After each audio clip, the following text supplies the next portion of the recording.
What's good? Oh. I knew something fell off. Oh, I knew something was off. Why is Joe Rogan in the cult of man? Interesting.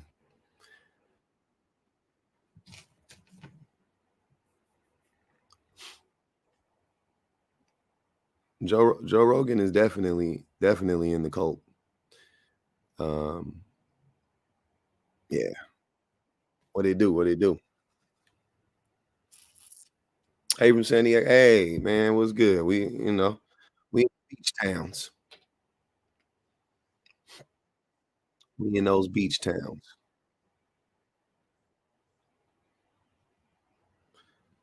What's good, YouTubes? Welcome, welcome, welcome. Yeah. What happened to the Discord?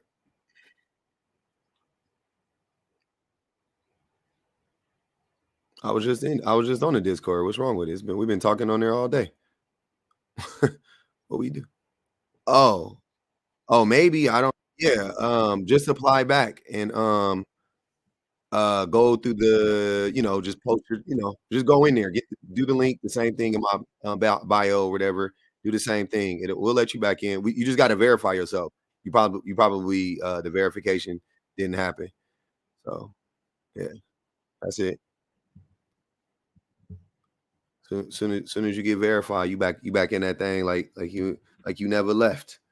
Like you never left. What up? What up? Welcome everybody. I have to oh hold on. Let's do that. All right. The link expires. You have to verify or you get kicked. Yeah, exactly. The link is broken. Nah, you got to copy and paste it, right? Is that right, you guys? The people were saying you got to copy and paste it. Thank you, Melanie. Nice to see you too. You just got to copy and paste it.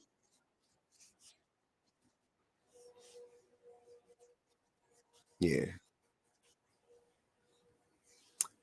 I am feeling better. I'm excited. I'm excited to do this live. I love doing the Cult of Man lives. It's probably my top. It's my top 2, 3 things to talk about. Is the cult.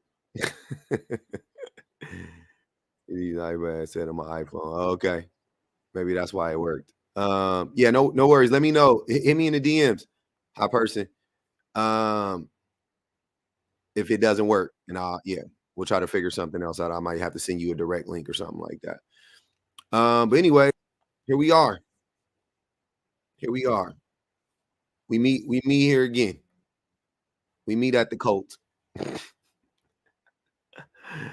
Here we are, right back at the cult. Mm, mm, mm. Mhm. Yeah. I don't know what this algorithm be. I don't know how this algorithm be algorithming. So I don't know how these bots be botting. So I gotta change up the I be changing up the words. What's good, Bula? What's up? How's my background noise? Is it fine? Yeah, it's okay. Let's get the likes up, you guys. Let's get the shares out. Republic got bananered, and I feel so empathetic to him. So let's just get the likes up. Let's get the shares out. Yeah, I know. Let's get 100 shares out in like 30 minutes. I know you guys can do it. Okay. That'd be good. Also, do it one by one. If you do it one by one, then the shares go up instead of doing like 15 at a time. So that helps. And if you don't have anyone to share to, you can share it to me. Thank you. Appreciate you, Bula. What's good? What's good, CJ? You say you got some? I got some for what you got, brother. Um, Let me know. Anyways, so let's talk about it. Let's talk about it, man. Let's get on. Let's start talking about this. So, what is the basis thoughts for this cult of man? It's just a fancy way of it's just a fancy way of describing the patriarchy, but it's a different way of looking at it as opposed to looking at it like it I like to call it I like to talk about the code because it speaks to the indoctrination. And that's what I'm talking about. I'm talking about the indoctrination. Um that's where I'm at with it. I like to focus on the indoctrination, because which is pretty much a lot of what my platform is about the talking about like the red pill talking points, like the most diabolical lies told by the red pill or by the cult of man would be men are the protectors, women are naturally submissive, men built the world, men are natural leaders, women can't raise men. You guys come up with, give me drop them in the chat. What are some of the other ones, right? Drop it in the chat. Um, let me know. What are some of the other diabolical lies? And I did it intentionally because the list for me, I got 1,000 diabolical lies that I've heard men tell. But I'm curious to know what are some of the diabolical lies that men tell. Um, I'm curious, but that's the part that I wanted to focus on is the indoctrination. I just wanted to say, hold on. Let me read the super chat. I appreciate you for the super chat, Francis. Francis said, I just want to say hi and keep doing what you do in public. Make sure you take time for yourself because I know these special men be mentally draining. You ain't never lied. Francis ain't told a lie in her life, apparently, because she ain't that the truth. Now I ain't gonna even hold you. What's more draining is TikTok banning me. That drains me more than anything. I am a extrovert. Um, I am also socially awkward at times, but I am an extrovert and I thrive off of interactions with people. So this actually um like art like fighting with the boys actually like gives me like juice. I'll be juiced up off of it. So yeah. So here we are. Men are the prize. Look at that. That's a good one. Men are the prize. Um um Man, I got a bunch of them. It's not all men. Um, sing. What is it? Uh, you guys glorify single mothers. You know, things of that nature. You know what it is. OF is not my circle. Woo, that's the one. Not my circle. Mm. Men raise better sons and daughters. No, only a man can raise a boy. Did I put that up there? Women can't raise men. Okay, same thing. What's the solution? I'm gonna take care of you. Damn, that's a sheesh. Accept the care is emotional abuse. Being sexually promiscuous is men's right and men's nature. Yep. Um, Social media has changed when woo.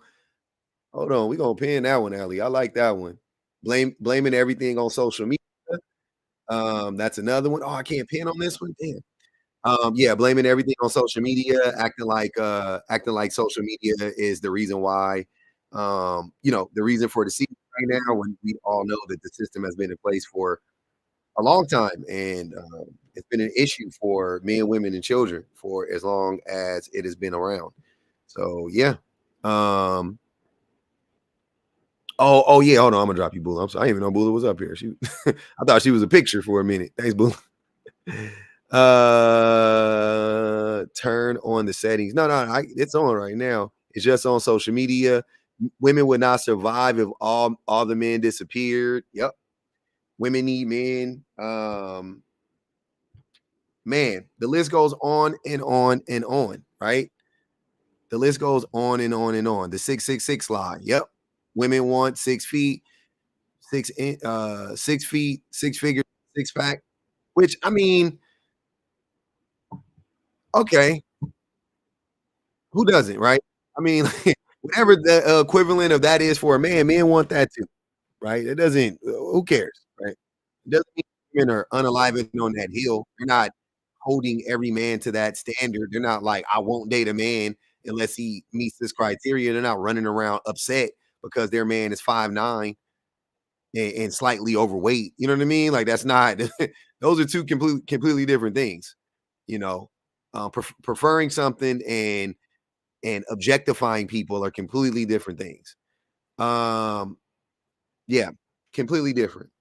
A list of grandiose delusions. My woman should be my peace. Absolutely. Men are polygamous and women are hypergamous. Two big lies. Um, I mean, I guess there's some hypergamous people and there's some polyamorous. Where are we at? Oh, hold on. There we go. What's going on, Tyler? Tyler, Tyler, are you there? You got to unmute. Oh, that was weird. Biggest lie, our grandmothers were happy. Yep. Yes, I'm on YouTube. I'm on the YouTubes right now. I'm hypergamous. Love it. I don't have a problem with hypergamy. I just think that it's funny that they say all women are hypergamous or women are hypergamous by nature, and I disagree with that. I think that they should stop using the word nature in general. I don't think they know what the word nature means. Yeah, but marriage is a flex. Yeah. So all of these things, right? You guys could keep going throughout the chat. I would love it throughout the live. What? 19. Hold on. I missed that one. What was that one? I don't know. Saw something about 19. Men cheating is okay, but women cheating is different. Yep. Women get ran through. Men, what that dude say? Men make 304s, women are 304s or something like that. Women hit the wall at a certain age. All of these things that we hear this is the indoctrination of the cult of man. And we talk about it every day. We just usually do it. I do it brick by brick, as Franklin Saint would say. I do it brick by brick. Women's body count matter. Yep. But today I just kind of wanted to talk about it from a holistic standpoint, right? Just talking about how the cult affects us and how they weaponize, the things that they're weaponizing against women and even men, and they distort intentionally. They intentionally distort words and make them mean things that they don't mean. You know what I'm saying? Like they call everybody a simp and they call everybody a panderer and they call everybody, what do they call women? What are the words that they call women? I know those words they call any man. They call women 304s, which 304 is a specific thing. Like I've said before, 304 is a job. It's not a lifestyle. They confuse 304s with a lifestyle. It's not a lifestyle. You know what I'm saying? Like it's not a lifestyle. It's a profession. Feminism is only for women and it's bad. Yep. Feminism has caused all of these issues is another one they like to say. Right?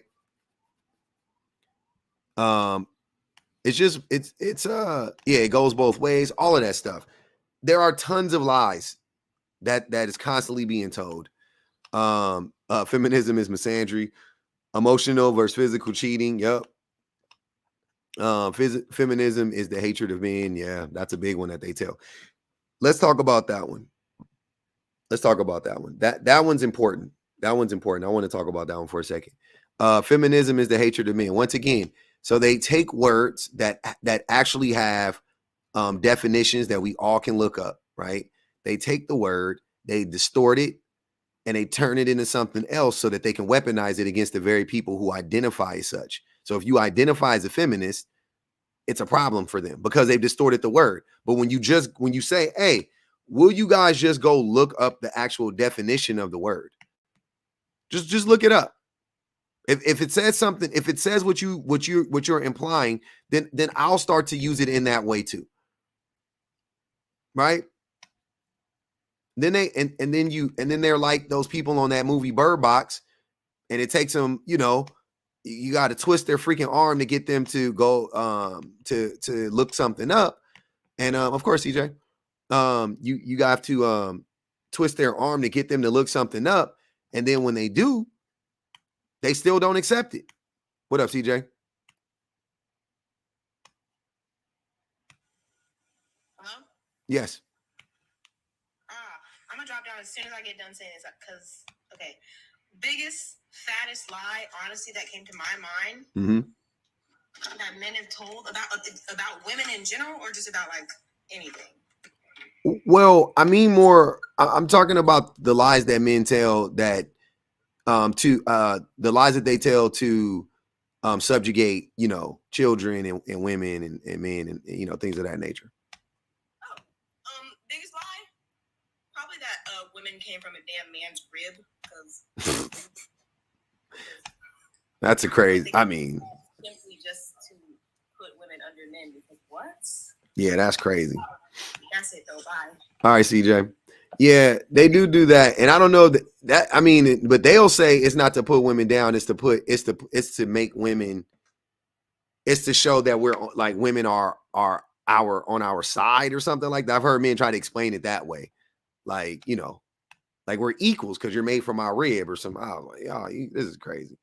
But yeah, so that's more the original lie. That's more what I'm trying to get to. Black women are masculine. Yep. Yeah, black women are masculine. Everything that is negative is deemed to be feminine. Like jealousy is feminine. Um, being quick to anger, being irrational is feminine. Men are more logical. Boys will be boys. Like there are tons of lies that we have to tell as men, to convince other men.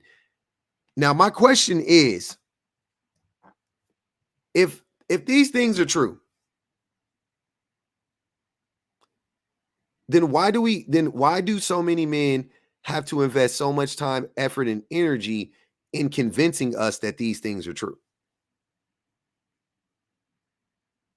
Right? Like that's the thing that I don't understand. Because for an example, and we've all talked about this, but like if men were the natural leaders, then why aren't we good at leading? If women were made to follow, then why don't women follow easily? If it's in our nature, if you guys are going to tell me it's in our nature, then why don't we do the things? Why don't they come to us more easily? Right? Shouldn't it be easy for women to follow men? Shouldn't it be easy for men to lead? Shouldn't it be like if it's natural, but it's hard for men to lead? And when I say it's hard for men to lead, it's hard for men to lead effectively. It's hard for men to lead without consequences involved. Like, here's what I'm saying. If you put men in a position, if you put people in a position and to complete a task, and there are no consequences other than, like you're gonna have a harder time completing the task, or you may not complete the task, depending on the leadership. But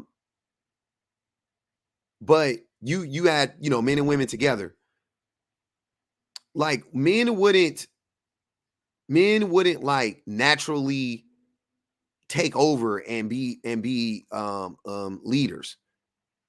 You know what I mean? Like that wouldn't happen. Like they may start talking a lot, they may start yelling, like whatever, but like without the fear of repercussions, some negative repercussions, um most people aren't really following men like that. You know, the only reason why we as a society follow men is because there are repercussions to not following certain men, right? And since most men are in positions of power, it looks like, oh, see, men are the leaders, but they're really not the leaders though. We're just in the position of leadership, but we're not the actual leaders. We're not the ones that are good at it, right? That's what I'm saying.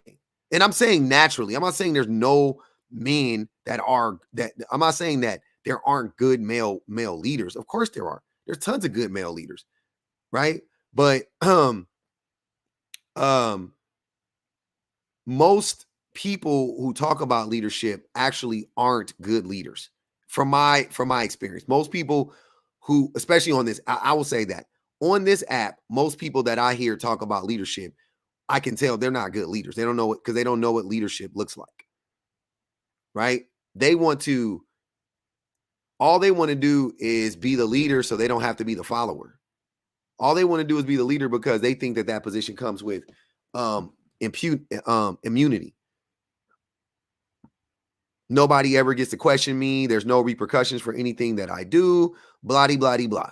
That's what most men are on when it comes to leadership, right? And I've said this before, but men, we did not earn leadership. We took it. And now, and those are two completely different things. We took it and we held it. We took it and we manipulated it. That's a good reason not wanting to be the follower. No, that's not a good reason.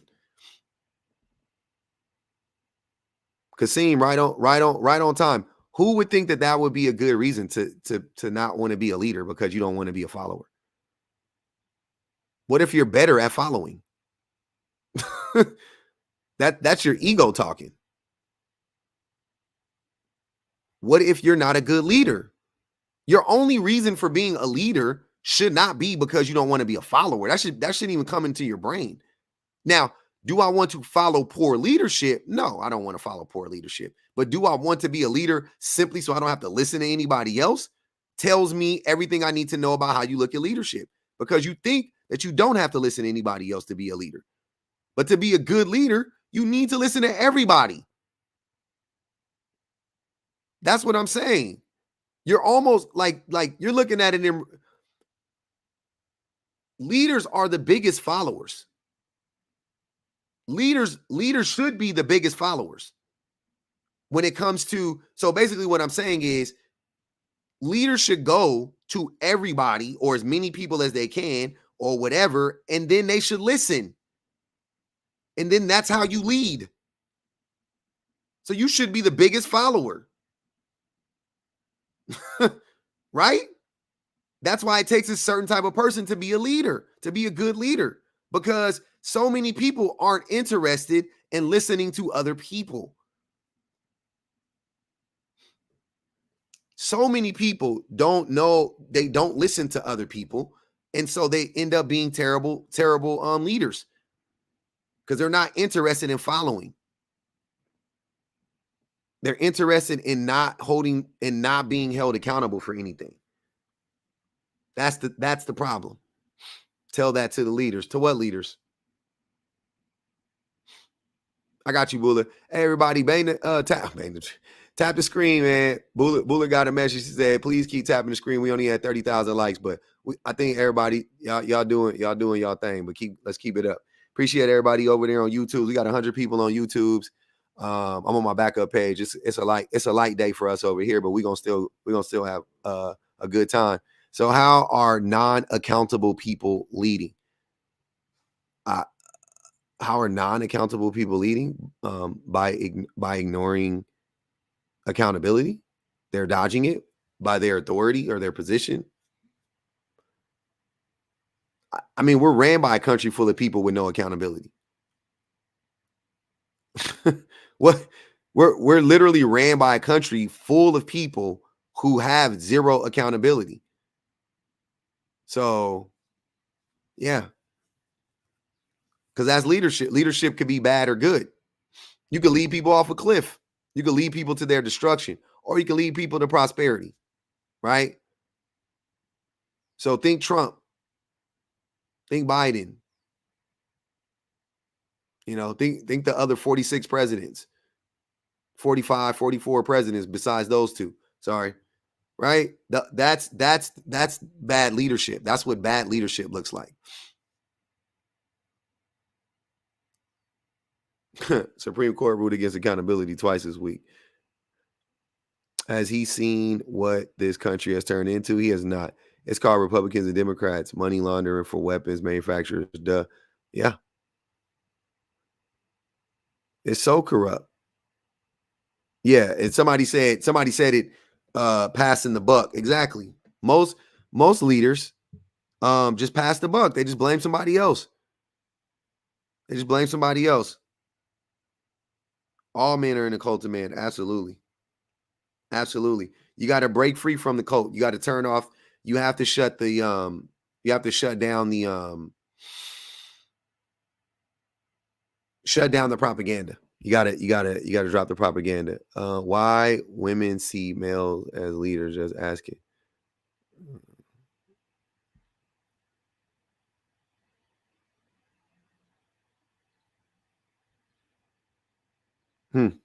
Come up, Patriarch Mike.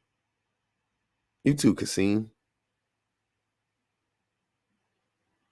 Either one of y'all could come up, actually. I don't really care. Or both of y'all can come up. Let's see.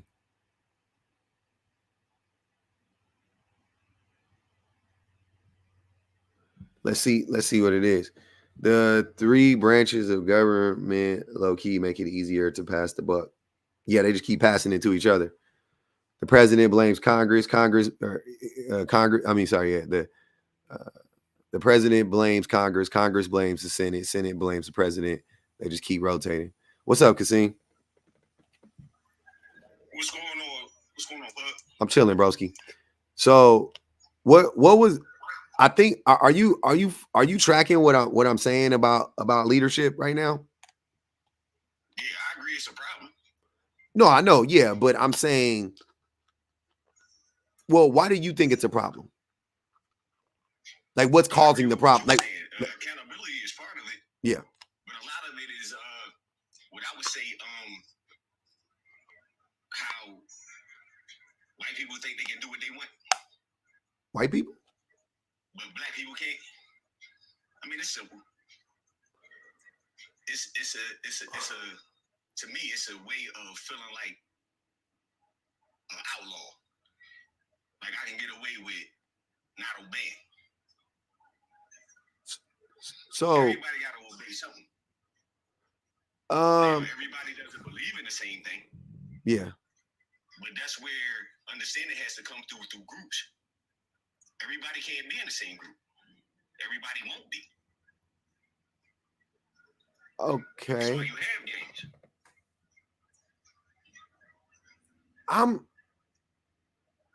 I'm curious. I'm so confused. So, do you think that only white people are bad leaders? No, I think they're a gang. Okay. We're not. We're separated in our own through our own people. It's on the side of Aryan Nation. Like even if a person ain't with the Aryans, they fuck with them. Hey, watch the F word. They mess with him. I got you.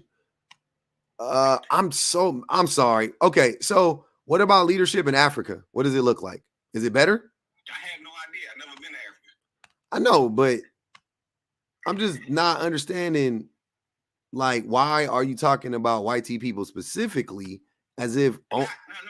I'm using them as an example because they're people just like we are. Okay. They just move differently than we do. We're not together. They are. I don't think white people are together, sir. Not 100%, but the majority of them are. Not even a majority of them. I don't know how many white people are in the country, but I listen to y'all tell me. It's about 67%. I believe that 100%. I don't think white people. I mean, they got a funny way of showing it. Indeed, it's a closet racism. It's especially in the city where I live in, like Philly. They're not gonna come out and just call you an N-word. They're gonna show it. Okay, but that's most white people are negatively impacted by these systems, though. Indeed, but they don't admit it. We'll sit here and talk about it every day. Okay, I mean that's true, but they're not. I don't see that. I don't see them being together, man. Like I'm not. I think that's like I hate. I hate when black people say stuff like that, as if like all these other groups, the reason why they're getting ahead is because they're moving as a unit or whatever. That's not it. Yeah, they are. They are more united than we are. They're I not. don't think that we're not united.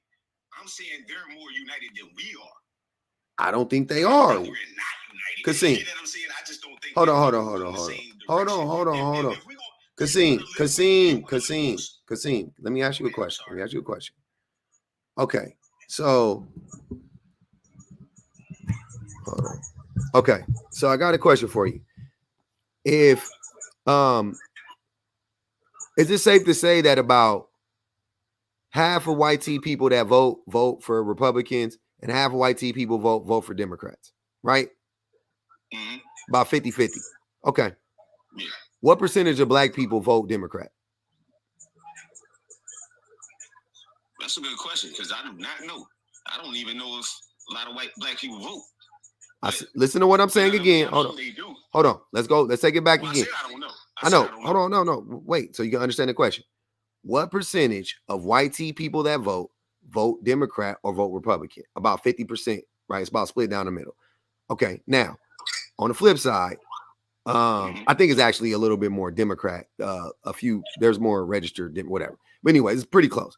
Okay. Now, when it comes to black people, what percentage of black people vote Democrat and what percentage of black people that vote? I'm sorry. What percentage of black people that vote Democrat and what percentage of black people vote Republican? If I had to guess, yep. Because I don't know the numbers. Yeah, just guess. I'm saying. I had to guess, yeah. More Democrat, black, yeah. White. No. I'm talking about black versus black. Black versus. Yeah. Now I'm lost now. So I'm comparing the groups. Yeah, I'm comparing the groups interpersonally. So I'm saying white tea people compared to white tea people, right? Mm-hmm. Half of white tea people vote for Democrats, half of white tea people vote for Republicans. About 90% of all black Americans that vote Democrat. So I'm just like saying for an example, I'm saying this is a huge example, by the way, because this is political, right? We're talking about there's a political. Hold on, Kasim, wait. This is a very stark example, right? So you said white tea people are more together than black people, and I was like, I don't think. Kasim, you did say that. That's the same thing. If that means the same thing, all right, it's two different words, but go ahead. Together and united are the same thing, brother. Okay. So I just talked about one important example, which is voting. I would think one of the biggest examples that we could point to, right? One of the best ones, voting, right? And I know that. Yeah, okay. And I just looked this up. I mean, not just looked this up. So we're just talking about it right now. About half and half white tea people vote Democrat, white tea people vote Republican. Black people vote the vast majority of black people vote Democrat. Wouldn't that show that we are actually indeed more together than white tea people? At least politically. Yeah, as Democrats. Yeah. No, politically. Yes, politically, wouldn't that show that black people? I'm agreeing to a certain extent, but yeah, I think you're right. Okay. Do it matter? I mean, based on the math, it would look like we're way more together than any other demographic of people politically. Politically, right? Which is what's more important in politics? People. Who? People. What does that mean? The country, the whole. What system? Like, hold on. Let me rephrase. Like, all right, like what structure do you follow? Let me rephrase the question. What system is more important than the political system? Financial. It's more important? That's what matters in this country. I don't think you can separate the two. I don't think money matters more than politics. Because money. Okay, politics matters then. Most important then. If that's what you're saying, yeah, I agree. I think it's close, right? But okay. But I'm saying okay. So politically,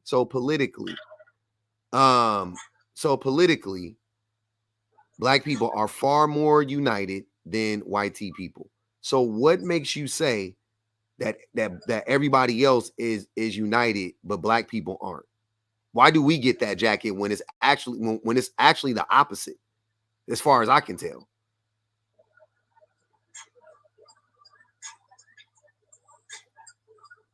What group? What group? I can tell. Go ahead. White people still hold the reign of being able to be racist and get away with it. But that doesn't prove your point, though. It doesn't prove it doesn't. It doesn't prove that they're more together than everybody. That's not what that proves at all. Together on that. On racism? Yeah, it's a bad thing, ain't it? Okay, it is. Racism is bad, of course. But I'm just not understanding how it's crazy. This is very interesting. Because a lot of, and it's not just you, Kasim. That's the only thing that I can see. I don't see them like in terms of like unity, in terms of positivity. Yeah, I think we're better than them. But being fucked up, yeah, they the worst. Man, this is tough. But they'll publicize what we do every day. Yeah. I think what I'm trying to help you understand though is, or the thing that I don't like. Let me tell you what I don't like. Just tell me what it is. I'm gonna tell you, Kasim, I don't like when I hear black people say stuff like we're the only group, or only black people do this, or black, like in your only black people are divided. I never said that. Sir, you were saying that. I never said only black people do anything. You did. I asked you. I did not. Sir, Kasim, I asked you who. I said you said that only black people were divided. Because you said white people ain't divided. Huh? Because I agree with you. Majority of what you said, I agree with. Don't twist me for no reason. I'm not, Kasim. I promise. I'm not twisting your words. That's what you were saying. That's what alarmed me. I was like, I didn't say that we aren't united. I think you did more united than we are in a certain way. Like I said, in terms of racism, which is basically a control system. They control more. We don't control the same shit they do. You can't say that's a lie. Yeah, bro. I'm not saying. Country, I ain't saying around the world. I'm saying in this country. Man, this is tough, bro. I'm saying I think we are better than them. Yeah, I think we do more, way more. Okay. Because we gotta fight through the mud. So of course we gotta do more. But that's not what we were talking about, though. That's okay. Of course, go. All right, my bad. I'm just saying, bro. I'm so confused. It was so okay. So we gonna start from the beginning. So now that we got this established, that at least in one major way, black people are probably the most monolithic group of people when it comes to our politics. At least how we vote. At least our voting patterns, I would say, right? Right. Okay. I think that's important. I think that's important. To me, it is. And if 90% of black people are voting Democrat, it ain't because we're brainwashed. I don't have an issue with either party because I'm not in either one. So my whole thing is there's got to be, if there's a such thing as bipartisan, don't that mean across the aisle, like everybody got to agree? Not everybody has to agree, but yeah, bipartisan. But if you got that right to not agree, what can we say? You can't hold a person accountable for saying I don't want to do that. Depends on what they're saying they don't want to do. You absolutely can hold them accountable. I agree there. We don't know we don't know enough. We don't know what they debating or arguing about behind closed doors. We have no idea because we ain't in there. I mean, you can watch C-SPAN and listen to them argue. I used to watch C-SPAN all day.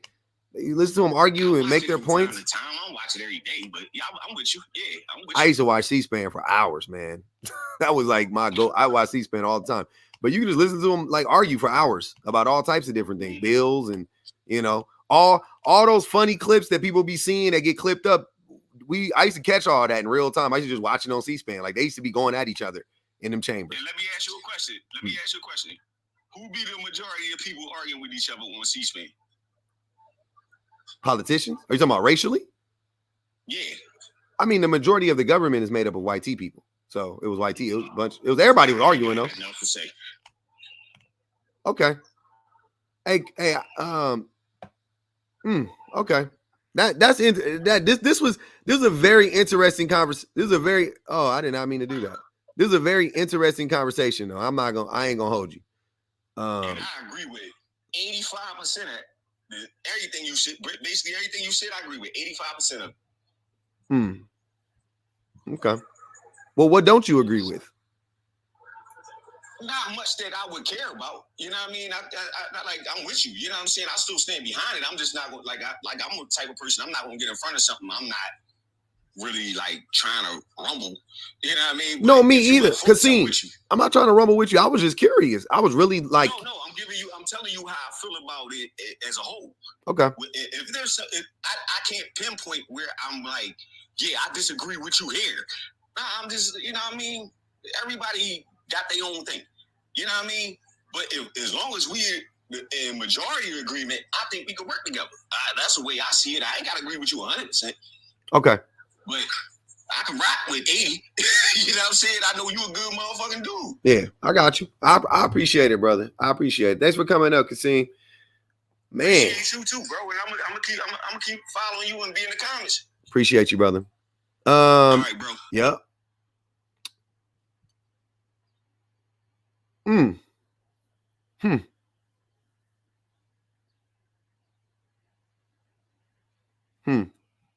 Interesting. That was interesting. What happened? I don't know what just happened. I was so oh my gosh. I'm so lost. I was lost. I think it was me. I don't know. I think I messed up somewhere in there. It was interesting how distorted it got, Freckles, for me. I didn't understand it. I was like, what? What's happening? Okay. Moving on. I appreciate it, man. Okay. Yeah.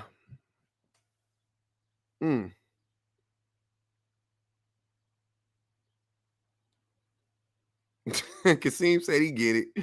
I was just a little confused by it. Jeff, what's good? Not much, man. I was trying to keep up with that conversation. That was tough. It was a tough one. That was tough. It was a tough one. The thing that I was just trying to, like I said, I just want so I can be clear, so I can make sure I'm in the right place. I have a problem when black people say, only black people do this. Only black people do that. Black people are inefficient here. Black people are inefficient there. And then come to find out that's really not the case at all. It's like literally the complete opposite. And I'm like, would you look at that? We're human too. Would you look at that? We actually are together. Like, you know what I mean? Like, I don't know, man. I don't know. Like, so when I hear it, I get triggered by it. I'm just gonna put it like that. I get triggered by it. I ain't gonna even hold you. I get triggered by it. And that's when it derails my whole train of thought, to be honest. Because I wasn't even talking about that. But it caught me off guard. I was just like, why? Like, why are we always like the worst in people in our own minds? We're the worst. And I don't see that. Like, I'm looking like on some real stuff. Like we're done the worst. We're in the worst conditions, but are we the worst? Absolutely not. Absolutely not. No. Damn near impossible for us to be the worst. It don't even make sense. Yeah, I think that he was trying to get confused because he was trying to conflate all whitey people into the same box. The system was set up by whitey people, no doubt about it. Yep. That's what's up, right? But the system oppresses a lot of people, including a whole bunch of whitey people. Now, whether they recognize it or not is a different story because, like, your oppression, my oppression, two different oppressions, right? You can clock yours, but mine is not in the open. Mine's not. So that being the case, a lot of people like me don't think they're oppressed. Yep. when we know that they are. So that being the case, like when you interact with those people, they're like, "No, I'm good. I'm supposed to be making $45K a year." Like, fool, that's not what you're supposed to be doing. You know, the top dog white man said that's you're supposed to be happy with that, and he was trying to, like I said, just because of the color of our skin doesn't mean that we want to be oppressive in that manner. That's not where we want to be at all. So we gotta bust that apart. And they also, like you said about voting, like, you know, as a community, a lot of people vote one way as compared to everybody over here is like all different doing that type of thing. So like that just goes to show like we don't go together. We're not joined, like what he was trying to say, you know. hey man, most black people, rich or poor, east side, north side, west side, south, it don't matter. In the south, in the east, most black people vote Democrat. Like that's just what it is. It don't even, like, that's the thing. Like, that's what I be saying. Like, I be tripping out about it. I'm like, black people are proof that, like, we are more class solid than any other group, right? We have the most amount of class solidarity. We are like, we are gender based, whatever. We're the most together when it comes to like gender equality, like all of these things. We're still far off. Don't get me wrong. Like in totality. But compared to the other groups in this country, we are definitely like more together. We're more, you know what I mean? Like, so when I hear especially black people say that, like, I don't even entertain if a white T person says that. I'm dropping them instantly. But like, if a black person says that, I'm just very curious, like, as to why we believe it. Somebody said in the comments that we believe the lies they tell about us. And I think that's my problem. And it's the same thing about this type. It's the same. It's that cult, man. And you know what I'm saying? And you be in it or you be, I just be like, man, how are we going to get out of this one? we gotta get out of this shit. It got us in the chokehold, man. It really does. Sierra, what's good? We got Sierra over here on the YouTubes. What's good, Sierra? Hello. Hey. Can you hear me? Yes, ma'am. Oh, hi. Good afternoon. Just checking in from Maryland. First, wanted to say, really fan of your channel. But I had a question for you as regards like cult of man. So like, even when I look at your background picture, like couple people that stand out, like Kanye, Dr. Umar, Kevin Samuels, and like Donald Trump. As a man, within the context of like the cult of man, why do you think like all of these men can view themselves so differently from the other men, but as women, like we will see them and see how they are synonymous? So like, I think Dr. Umar would put himself as like the complete opposite of Donald Trump, right? But there's a way in which, like, I as a woman, I could see why someone would say Dr. Umar is literally the same as Donald Trump, and so on and so forth with any of the other men on your picture. That's facts. I think that their willful ignorance, their grandiose sense of self, their pomposity, their cult of personality, their lack of empathy, lack of understanding. I think those, for me, those are the ways that I connect them. And some of their politics align too. I wouldn't be shocked if their narcissism. I wouldn't be shocked if Umar voted for Donald Trump. Like, I would not be shocked by that. I'm where I'm at now, especially when it comes to black men who think like Umar. I'm shocked when they don't vote for Donald Trump. And I don't think Umar does, by the way. I'm pretty sure Umar's not a Trump supporter, because I think I've heard him talk about Trump like negatively before. And that's because of the racism. To me, like, that's obvious. That's because of the racism. So he ain't too far gone, because Umar understands racism extremely well. But he doesn't understand sexism. He doesn't understand misogyny at all. I feel like it's it's a huge blind spot for him. But with that said, he says a lot of the same things. When it, like economically, as it pertains to Black people, like he critiques capitalism, but not really, because he's always talking about like Black people got to build a school. Black people got to. It doesn't matter. The system is still. You still have to operate within the system. You know what I'm saying? That's like saying like we could solve police brutality by hiring all Black people. It wouldn't. It would be the same thing, because they would all get in there. They would all get the same handbooks that teach you to racially profile Black people, racially profile Latino people, like they get all the same teachings. Oh, if they have a lettered belt, if they have a belt with a letter with an initial on it, they're probably in a gang. Oh, if they have a lot of tattoos and they have locks, they're probably in a gang. Like that's what they're getting taught the same thing.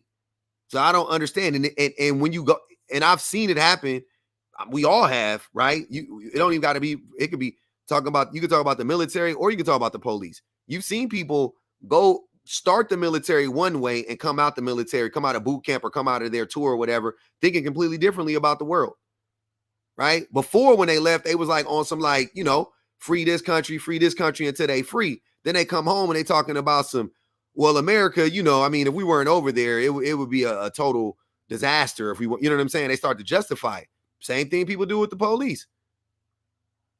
Yeah. Before they go in, it's ACAB. Then they come out and it's like, well, you know, I mean, people is crazy, man, on the street, man. Black people just, I mean, I'm not saying Black people are the most, you know, how they'll try to tone it down a little bit when they're talking to other Black people, but you know what they saying. So I think Umar doesn't like offer like strong enough critiques of the system. So he ends up saying things that sound very eerily similar to a Donald Trump. Very eerily similar. Right. And Umar he puts people with money on a pedestal. He really does. So yeah, he has a lot of similarities, and all of these men are similar in this way, because so here's what I'm saying.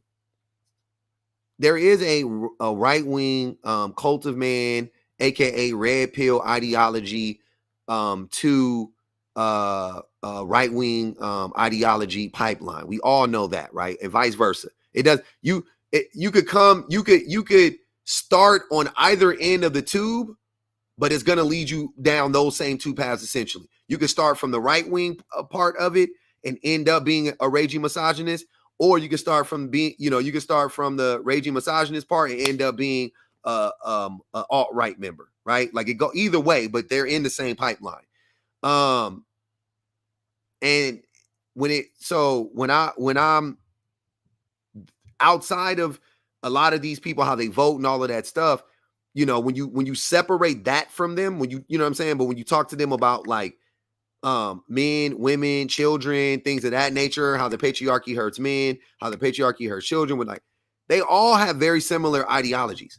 They all say very harmful and toxic things. I've heard every man up here, I've heard them say insensitive things, right? I've heard them say, you know, things like I said, just things that we could just deem to be insensitive, all the way to being like actively harmful, like really be like violence with their words towards women. This dude, Stacey P, violence, Fresh and Fit, violence, Don P, violence, Andrew Tate, violence, Kevin Samuels, violence, Sneeko. I've heard them all say things that are violence towards women. Right? All of them. Umar talking about let that man cheat in peace. Cheating is different for men, down that same, you know, that same crap or whatever the case may be.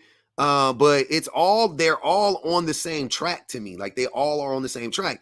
And that's because the patriarchy does, even though in our country and in the world since the inception of racism, the patriarchy has definitely has been connected to racism and capitalism and a couple other things, right? But mainly those three, you know, patriarchal, capitalistic, racist system, right? Like that, those are the main pillars of it, right? And they're all connected, don't get me wrong.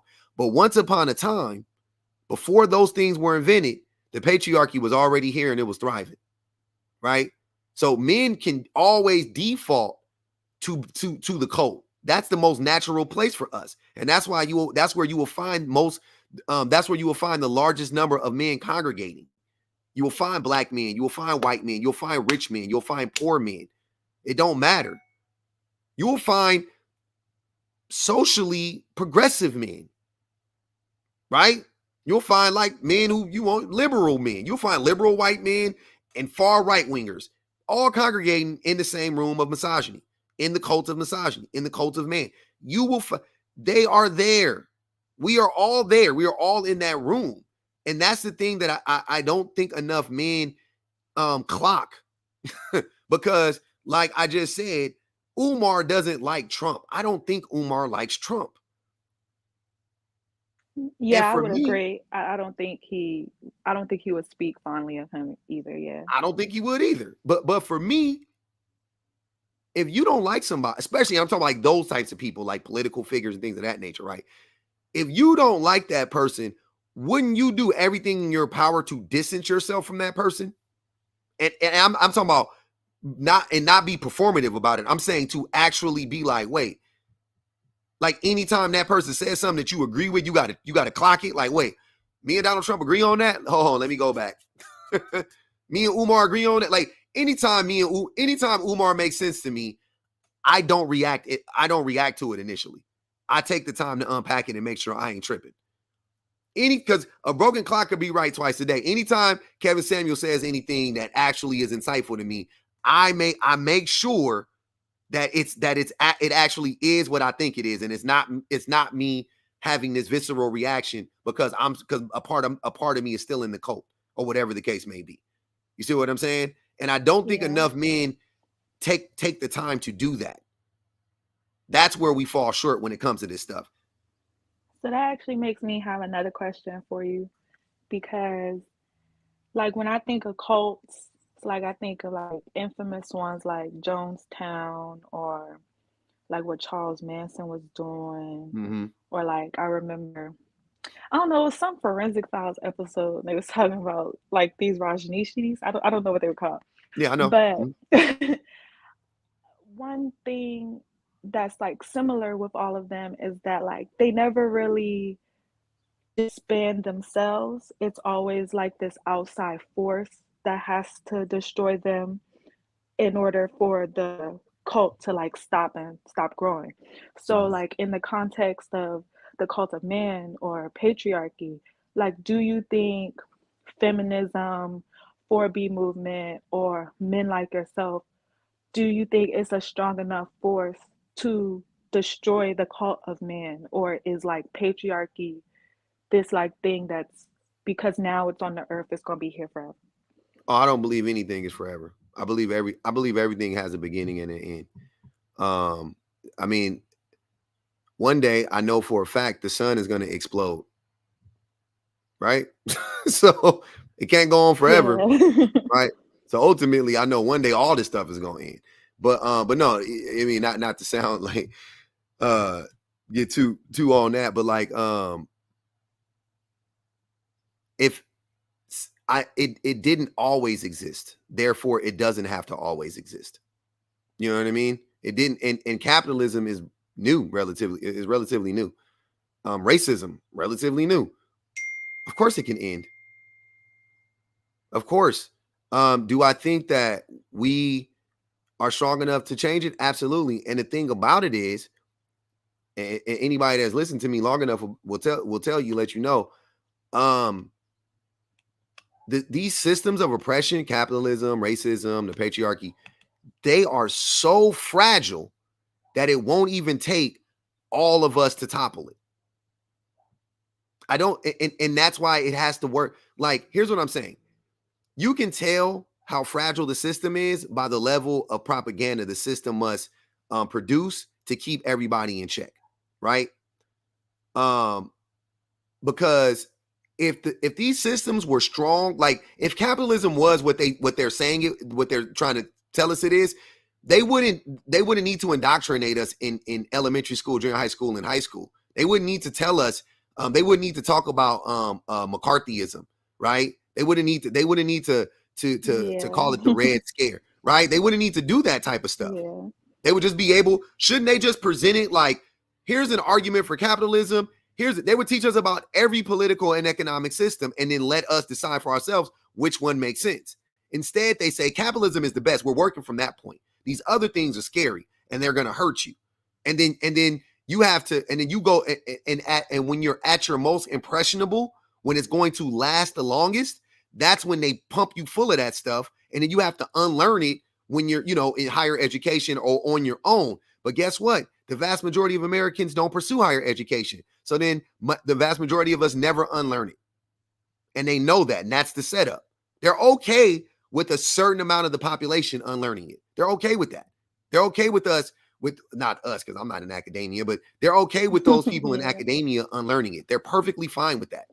That's perfectly okay with them. They're like, they ain't enough. They ain't gonna do, But if you even clock what's going on, look, if you guys don't believe that the only thing that's stopping us from doing what we need to do is a lack of education, all you have to do is look at what's happening across every college campus as it pertains to the Palestine and Israel conflict, right? Or we can't call it conflict, but y'all know. I got to be careful on TikTok.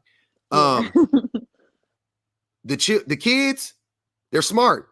These are kids that are being educated. They're not jaded, right? They still know and believe that the world can be changed, and they believe it's their duty to change it, right? So you got all of that going for them. Don't get me wrong, but then you also have them being actually educated, and that's the difference. You have all these groups of people. The common denominator, right? The UCLA thing, the Columbia thing, the Harvard thing, the this campus, the Cal State campus. The thing you have in common is all these people are educated.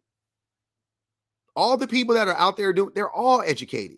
And I'm not saying like they all have degrees or whatever. They're all educated specifically on this topic. That is the difference. So when we talk about unlearning misogyny, unpacking misogyny, undoing these terrible systems, it is the lack of education is what's stopping us. The lack of education is what's stopping us. And that's why you will find a bunch of men specifically when we talk about these issues. Look, there's 188 people here. I know I'm on my backup page. 188 people in here. If we go through the list, 90% of them are women, unfortunately, right? In the room. I'm sure there's people lurking, watching, or whatever, but they ain't listening to learn. They listening to hate, right? But I'm saying there's 188 people in here. 155 of them are women. And the women are listening, and we're commenting, and we're bouncing to your talk, and we're having this conversation, this deep conversation on a Saturday, right? The men don't want to educate themselves, right? We're having a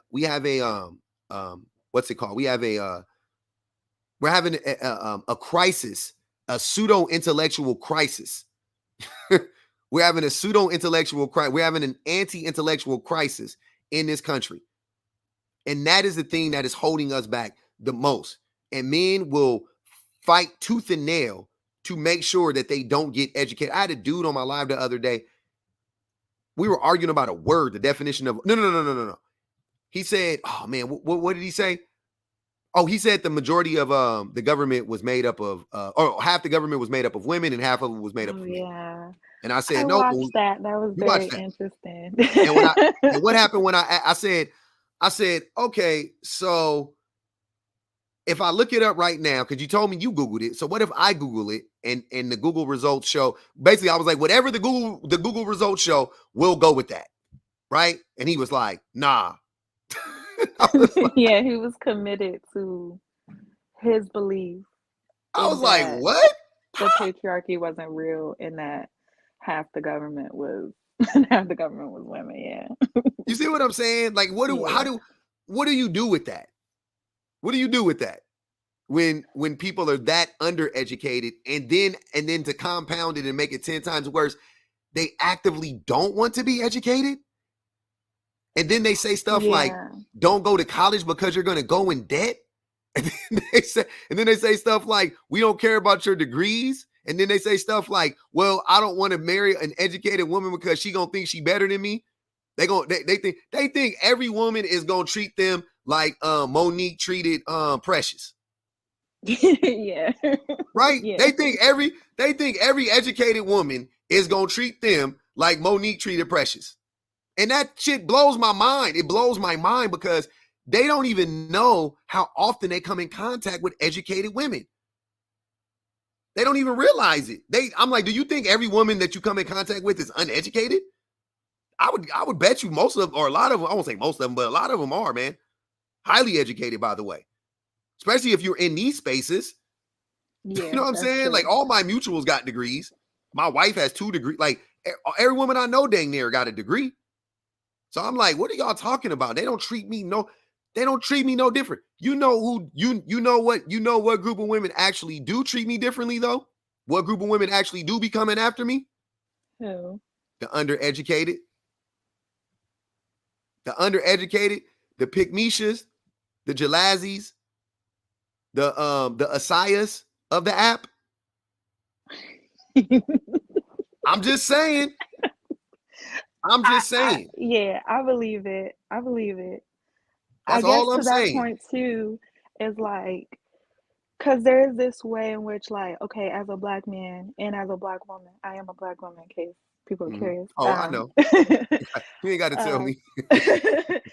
Oh, and I saw people asking. I'm from Maryland. I didn't know people were asking, so East Coast girly. But I feel like the Kevin Samuels, the Fresh and Fits, the like those type of people, there's a frustration that like men have, and I feel like those people give them like a group to blame. So the group is women. And I think like in the Of course. case of like the Holocaust, that was a particular group that was given to blame. And even currently what's going on in Palestine, it's like there's a group to blame for what people. You have to find a scapegoat. Yes. You have to find it was black. It is, and Yeah. it always will be in this country until we change the system. It always Yeah. will be black people in this country. Yeah. But they're adding new groups, right? Now Yes. it was always immigrants before, but now it's but before, remember, now we don't remember, but from a historical aspect, it was the Irish, it was the Yeah. Germans, it was Yeah. the Chinese, it was the Scottish, it was the who are the other ones I'm thinking? The Italians. It was the Italians, gangs in New York. They got scapegoated for a long time, right? Then it was the Jewish people. Like all these groups of people get scapegoated throughout history. Black people the whole time we were always getting scapegoated. Always getting scapegoated, right? We're the foundation. We're the bread, I would say, in the sandwich. And then other people the toppings may change, but it's always us. We always do. It's always gonna start with us. Don't get me wrong. Fast forward to now. Who is it now? It's our brothers and sisters from the South. Yeah. Right? Central America, South America, our Cubanos, the Mexicanos, the Puerto Ricans. Like it's all those groups of people. They getting scapegoated now. It's our El Salvadorian brothers and sisters. It's all these. I'm like sitting there like, how do we keep falling for the same tricks? But then how do you keep falling for the same tricks? You stay uneducated. You stay undereducated. That's how you keep falling for the same tricks. So would That's you what say, happens. yeah, like generally speaking, just be like for you yourself, just becoming more educated is what like was the catalyst for your shift to, I guess, move from a mindset of misogyny or looking Being for like, anti-misogynist. yes, would you 100%. say that was the catalyst? Okay. It was for me.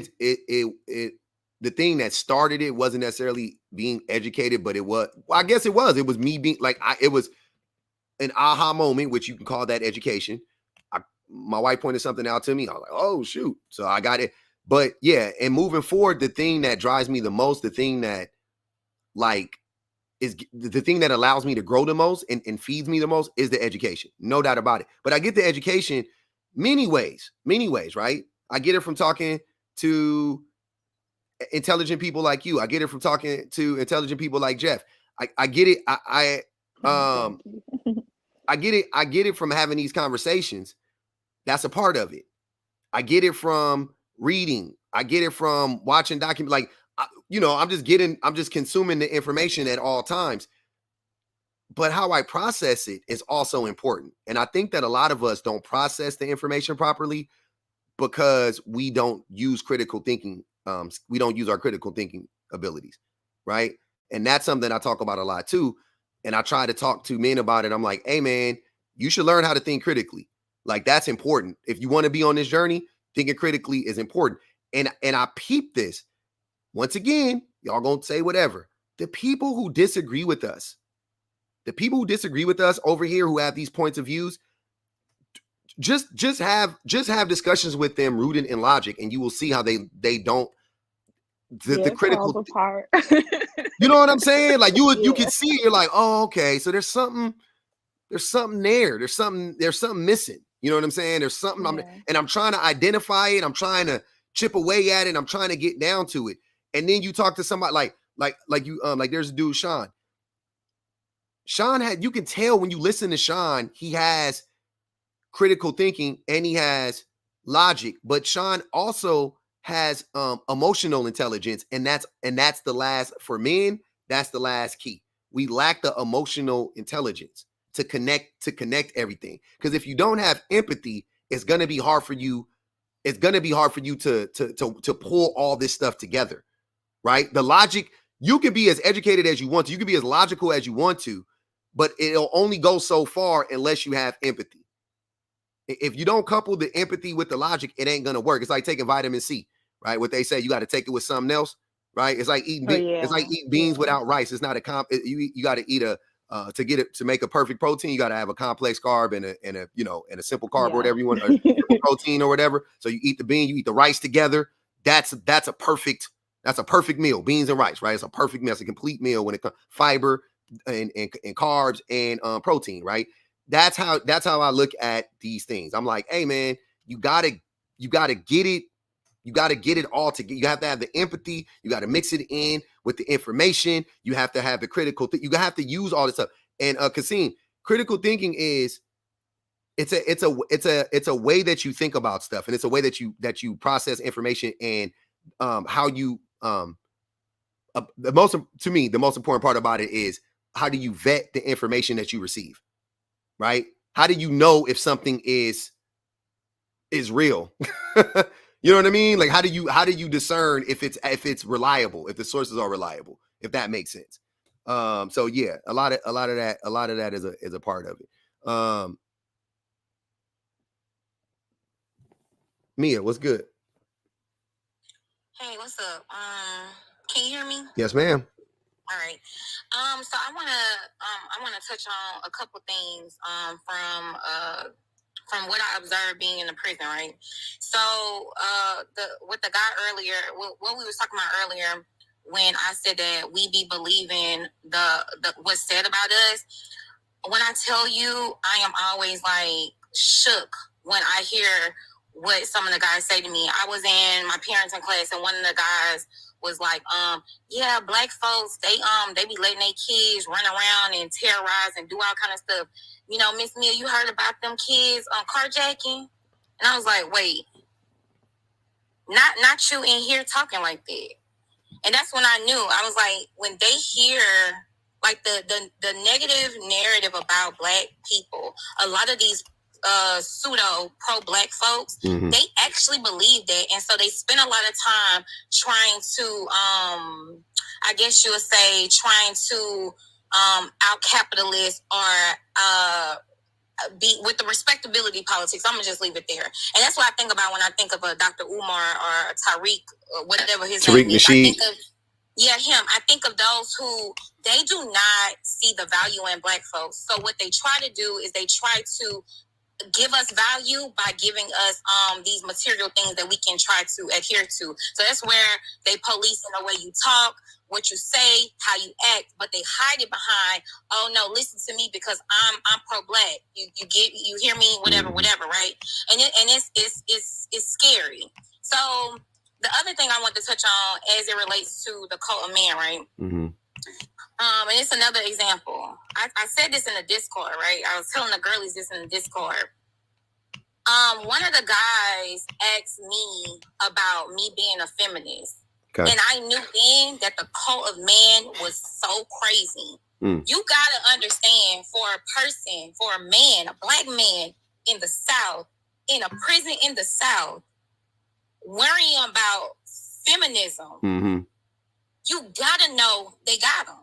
So the tentacles are deep. The tentacles be everywhere. Man, they're so deep. So of course, like I clock it, I check it, I do all this stuff, right? But I'm overwhelmed, and then I'm like, okay, so I'm observing things, right? So this one I learned how crazy it is. So with the cult of man, what ends up happening is you have that man who the guy, because again, the prison I'm at is 70% black, so it's heavily it's the black men ratio is high.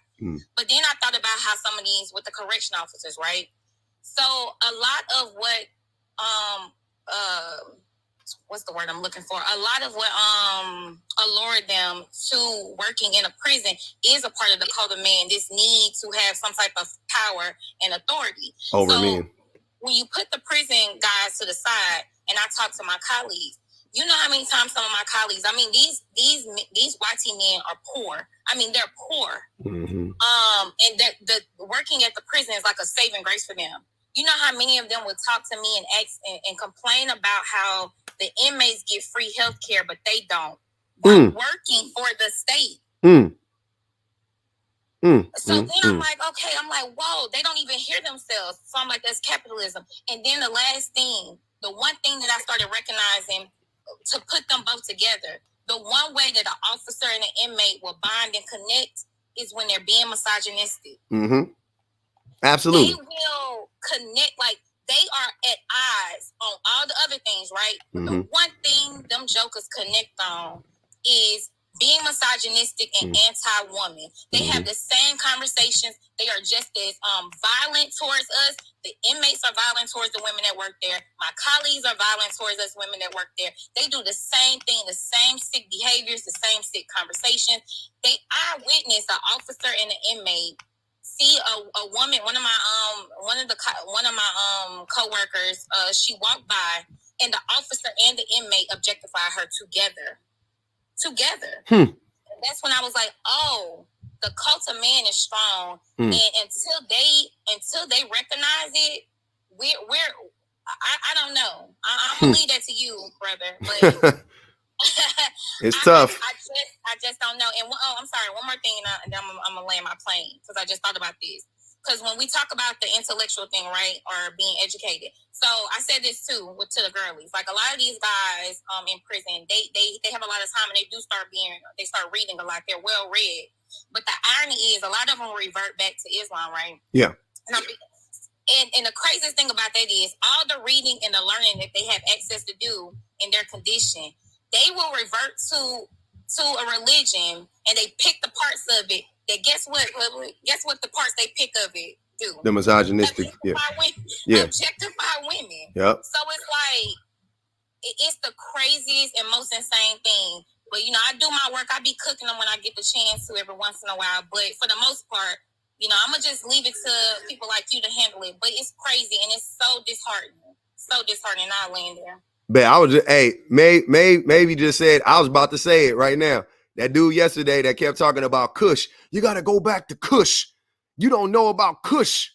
I was like, I do. I just don't care. I think a lot of people think like, because they read some or they saw some or they watched, some documentary, like, because like, and it says, I don't care about it. Then that must mean I must didn't see the same thing that they saw. And I'm like, no, I saw it.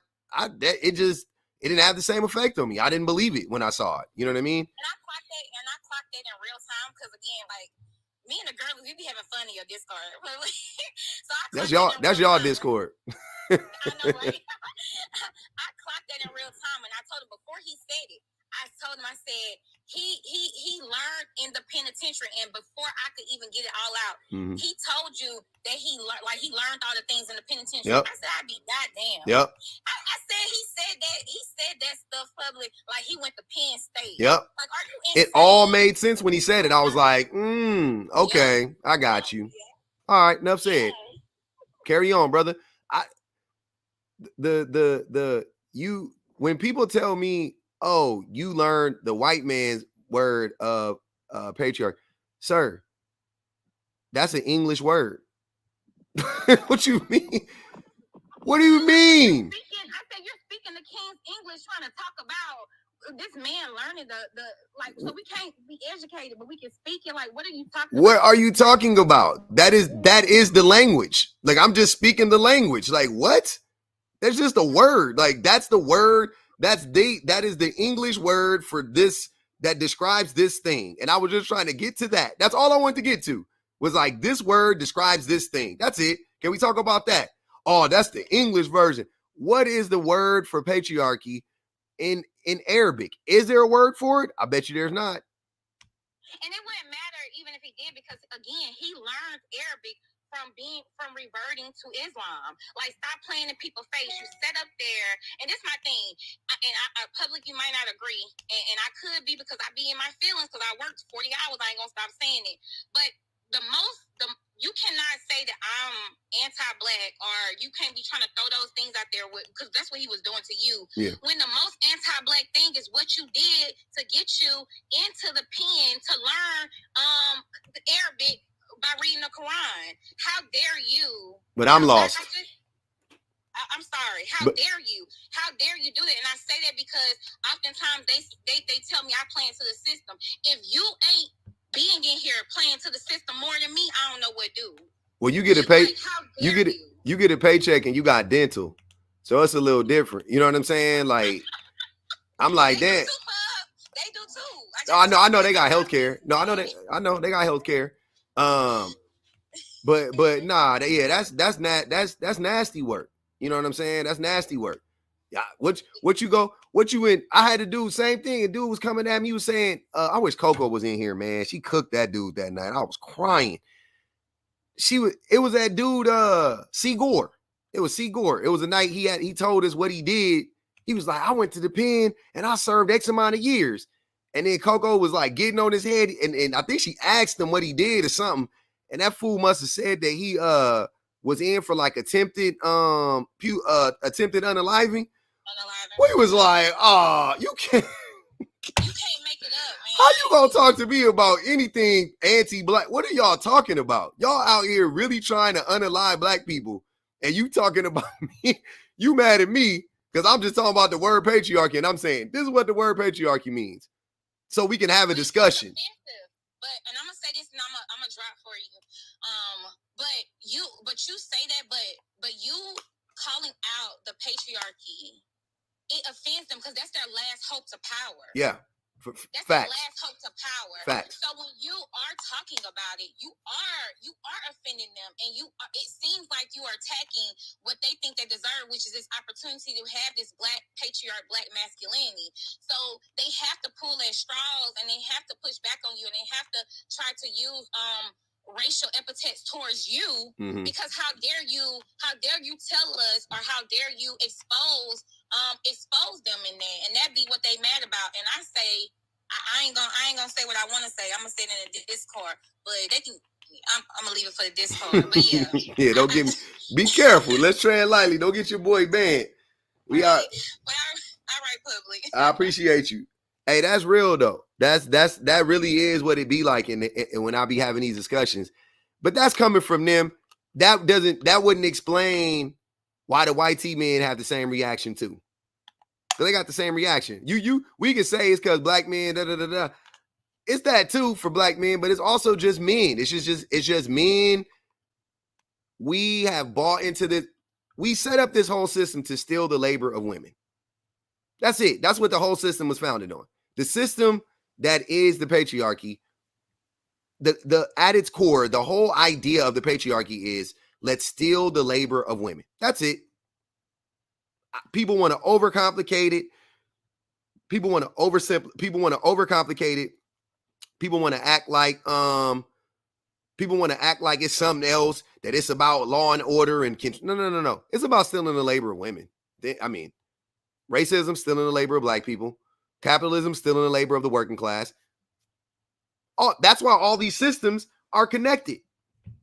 That's how. I feel like Go ahead. what black men do with Kush and Kemet is the same thing YT men in this country do, like with the With Rome. Confederacy.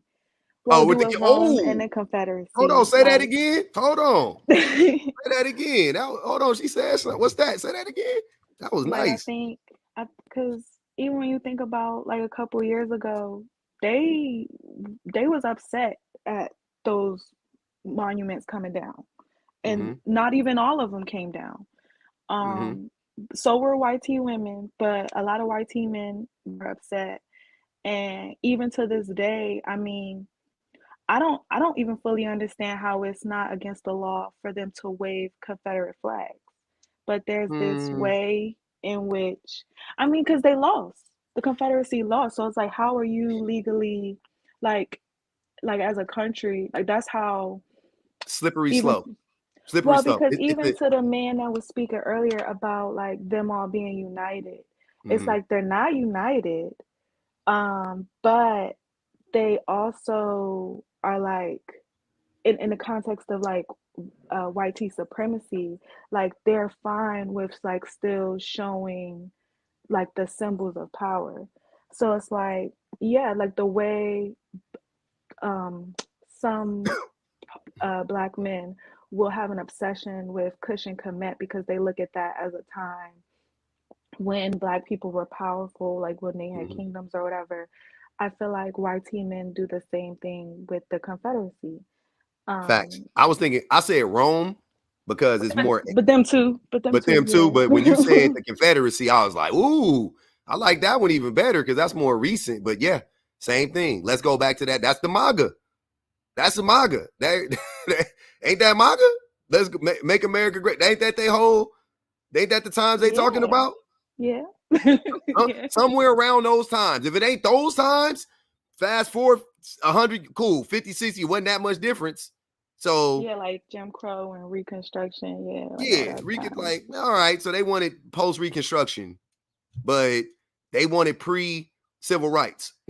they want that sweet spot. Post-Reconstruction, pre-civil rights. That's what they want. They want to be able.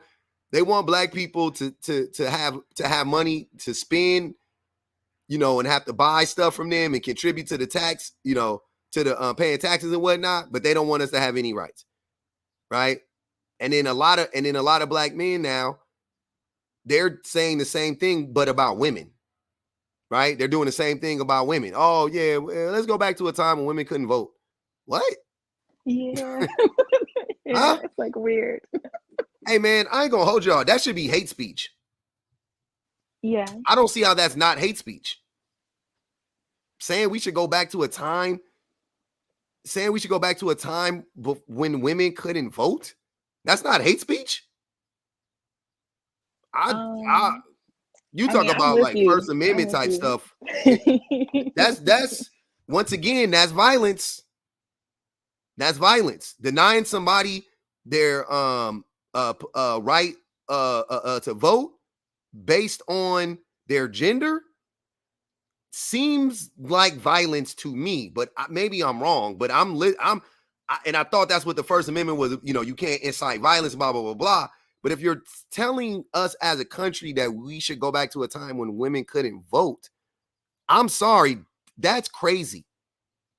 That should be like there are people who are giving speeches in rooms full of hundreds and thousands of people saying that, and they're clapping on TV, and everybody just like what? Man, that's crazy. Yeah, man, we on some. It's different. I'm telling you, how the lack of education is so crazy. The lack of how much ahistorical information gets passed around in our society is mind-blowing to me. The amount of times that I've heard people say the complete opposite truth of something about history, it's shocking. It's shocking. Like I can't believe it. Like I expect wealthy white people to say certain things about, you know, I expect them to say that man built this. YT man built. I expect them to say that. Of course, they look at them. They're the largest benefactors of it. Totally understand. Get it. Doesn't justify it, but I understand it. I don't understand why a working class white man would say those things. You see what I'm saying? Like, I don't get why he would say those things. The same way I don't get why any black man would say that stuff. The same way I don't understand why any woman would say that. Like, I don't understand. It blows my mind.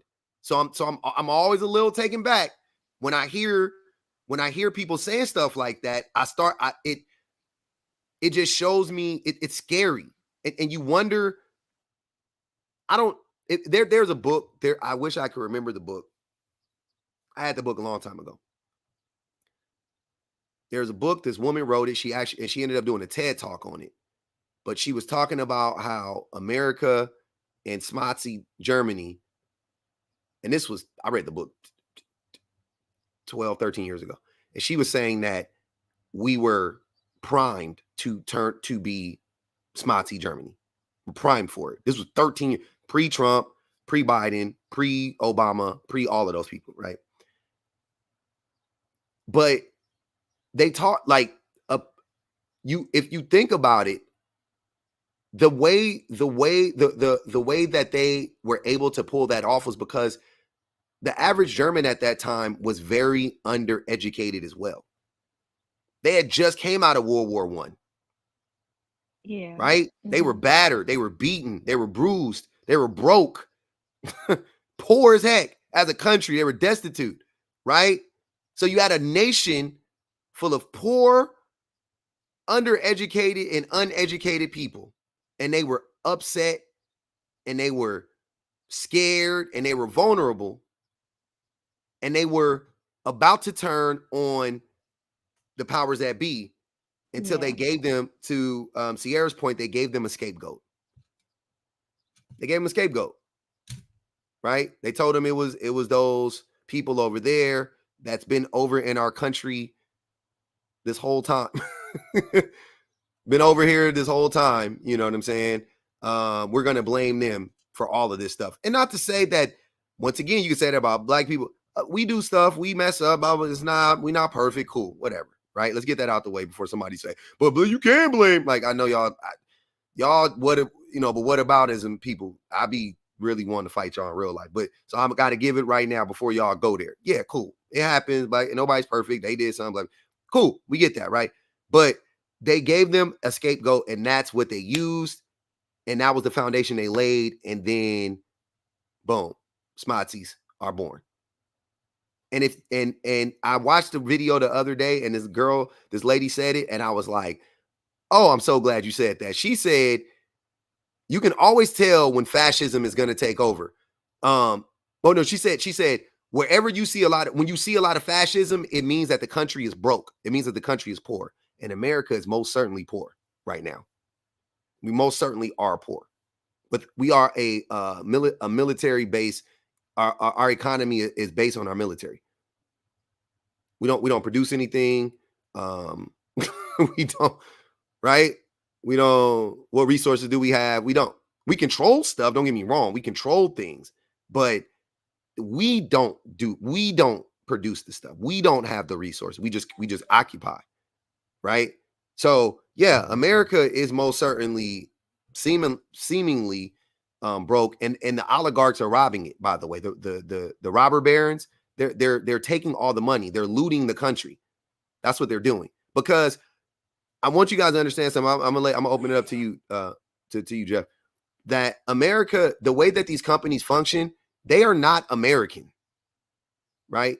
And I hate to go back again to Smazi Germany, but like American-based companies, like Ford was still helping the Smazis. The banks in America, they were the same banks in America. They were keeping the Smazis' money. They were holding their money for them, right? They didn't stop doing business with them, right? If you look at like Coca-Cola or Pepsi or Levi's or Chiquita, right? Or these types of companies, Post,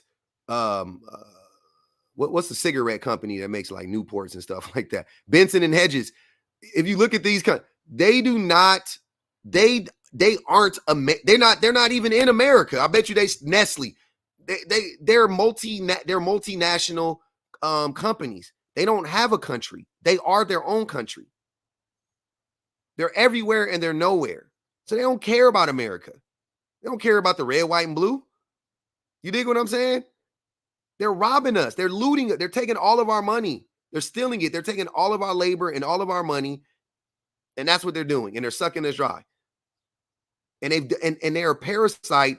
And that practice has been happening, rinse and repeat, over and over and over again for centuries. It is not new to America. That's how every empire has fallen. If you go back and check it, that's how almost every single one has fallen that way. Almost every single one, man. It's crazy. Go ahead, Jeff. Yeah, I'm with you on all of that. And then to add to another point is they do it with us, right? They weaponize us against each other, and they're at the top. But if you look at some of the smartsy stuff, there were people inside of that system that said, well, what I'm doing is not really that bad because I'm just doing this one little thing. I'm just doing this one little thing over here. Like, it's not, I know that's not the best. Yep.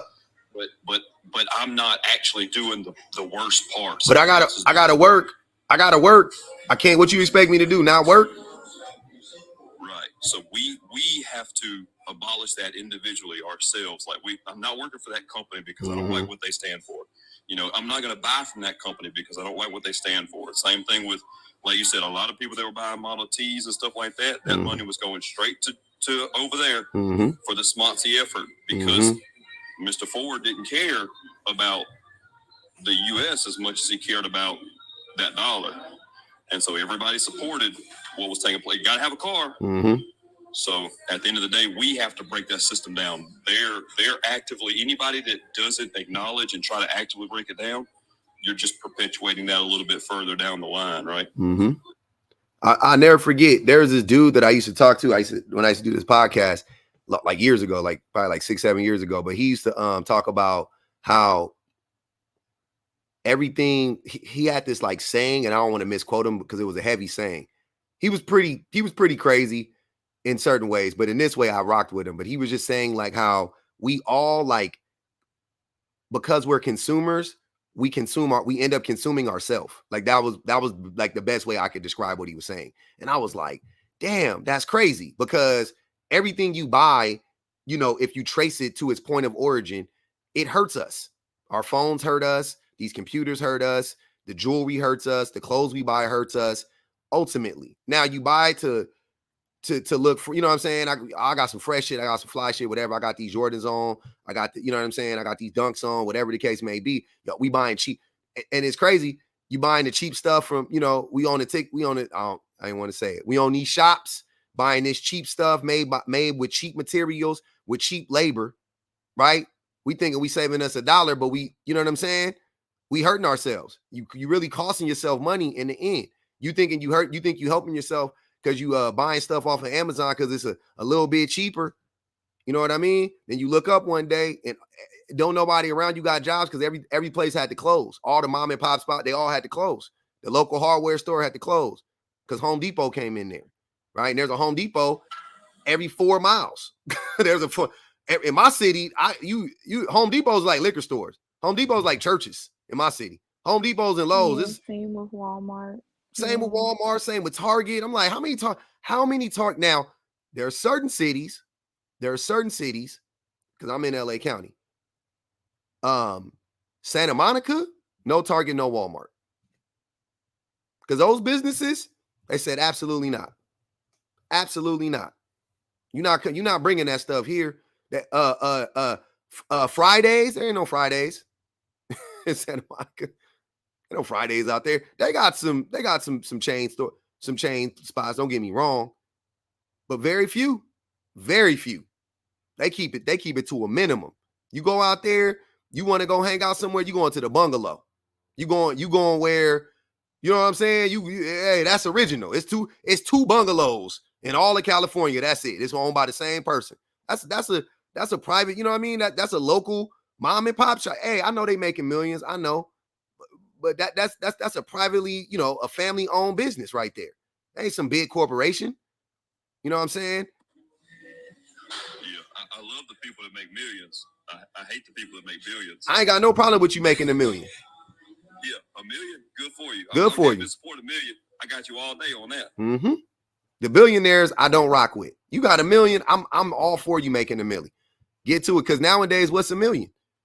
I'm 42. I was just talking about, I said I made $1 million in my lifetime. Not at once, but I made well over $1 million in my lifetime at 42. Right? But so who am I? You know what I mean? Like, go make you $1 million. But I don't think people, because math is hard for a lot of people. People don't know how much $1 billion is. You know what I'm saying? $1 billion is 1,000 millions. Like, I don't know there's so many ways I've thought about $1 billion, and I've thought about like a billion, like a million seconds is like 2 months, and a billion seconds is like 15 years. You know what I'm saying? It's like, it's not, they're just completely different things. You know, so yeah, $1 million in this economy, who cares? Get you $1 million. That's nothing. $1 million is nothing. All the homes me and my wife be looking at, this sound crazy. They $850 to $1 million. $850 to $1 million. Right? And $850, we know. We like, that's cheap. We probably gonna get a house for $850. We really thinking more like $950. We know we gonna end up probably in $1 million home. We know we are. We're about 90% sure that's what it's gonna be. That ain't nothing in Cali. That ain't nothing for our situation. That's nothing out here. But that $1 billion, hey man, you a hoarder. You selfish. Yeah, the way I break that down is the Jeff Bezos, 190 something billion dollar worth. If you take half of his net worth, which is, right at I think at 93 or 94 billion, and you divide that in between every Amazon employee, everybody, 1.5 million people get a $65,000 bonus. Golly. He still got half his money. He's still like 90 something billion. He's like the richest person in the world. And everybody gets 65K. Golly. Or we can do it in an equitable way. I would rather do it in an equitable way. I like this because I like that you brought that up. That's equality. Everybody gets $65,000. Even the guys that's making $1 million in the company, because there's a bunch of people making $1 million in Amazon. And the people that make $40K a year. And $40K a year. Bonus too. Everybody. I think the people making $45K should get $150,000. I think the people making over $150,000 should get a gift card. Right. Something I talk about a lot in business ethics like that is having the unions do this. Everybody knows what everybody else makes, first off. And then whoever's at the very, very top, you know what they make. And then everybody at the bottom, they know what they make. Mm-hmm. And that number should be some type of a fraction. Like, if you're only going to pay somebody $50K, then you should only be able to make 5 or 10 times K what they make. Yeah. Facts. Yeah. You should make 400% more. Yeah. Right? Yeah. Because why are you trying to tell somebody that their job is not worth 20 times what you're less than your? Yeah, I was about to say you what? That's crazy. I don't care what your job is in a company. If it didn't get done, I bet you the company couldn't function. I bet. Name a job. Name a task. Name a task in a company. Name a task and try to demean it. Try to diminish it. Right? Name it. You name it. Think about closure. Think about. I don't care. Typing up paperwork, filing stuff, taking care of the payroll, building things. I don't care what it is. Just think about the task, think about the department, and say, if that department wasn't there, could the company function? And if the answer is no, then how could it be that any other department, anybody in any sole person in a company is making 10, 15, 20, but in CEO's case in America, 300 times more than his poorest worker? Back in the day, it was 30 times more. Right? In the 80s, 30 times more. Before Reagan said, let the bull loose, before he let the bull loose, right? On the stock market, before he did that, before he rang the bell, they was making 30 30 more tops. Now they're making 300 more than the lowest paid employee. That doesn't make sense, man. To Go that ahead, Sierra. point, it's crazy, like, because so I'm an accountant by profession, and like most of my jobs have actually been in the construction industry. And it was interesting that the other lady who came up, she worked in a correctional industry, because I always told people construction, you can sort of see modern day slavery like at its finest. But to your point, even when it came to doing my job, if I listened to senior management, I would actually do my job wrong. But if I wanted to actually know the details about the operations of the company, or why certain things was happening, or how I could prevent certain things from happening, I usually would have to speak to what people would call the low man on a totem pole, or Yeah. like speak to the people, actually doing the everyday work, the men and women who are actually on the job sites, because Yep. they were the ones who had intimate knowledge about how and why the company was running the way it was running. But if I'm trying to like close out the books, or like get a report done, and I'm listening to like what my boss is saying, or what the director of like operations or sales are saying, they would be way off. They literally would never know like really what was going on. So it's crazy when you said that. Yep. What up, Tara?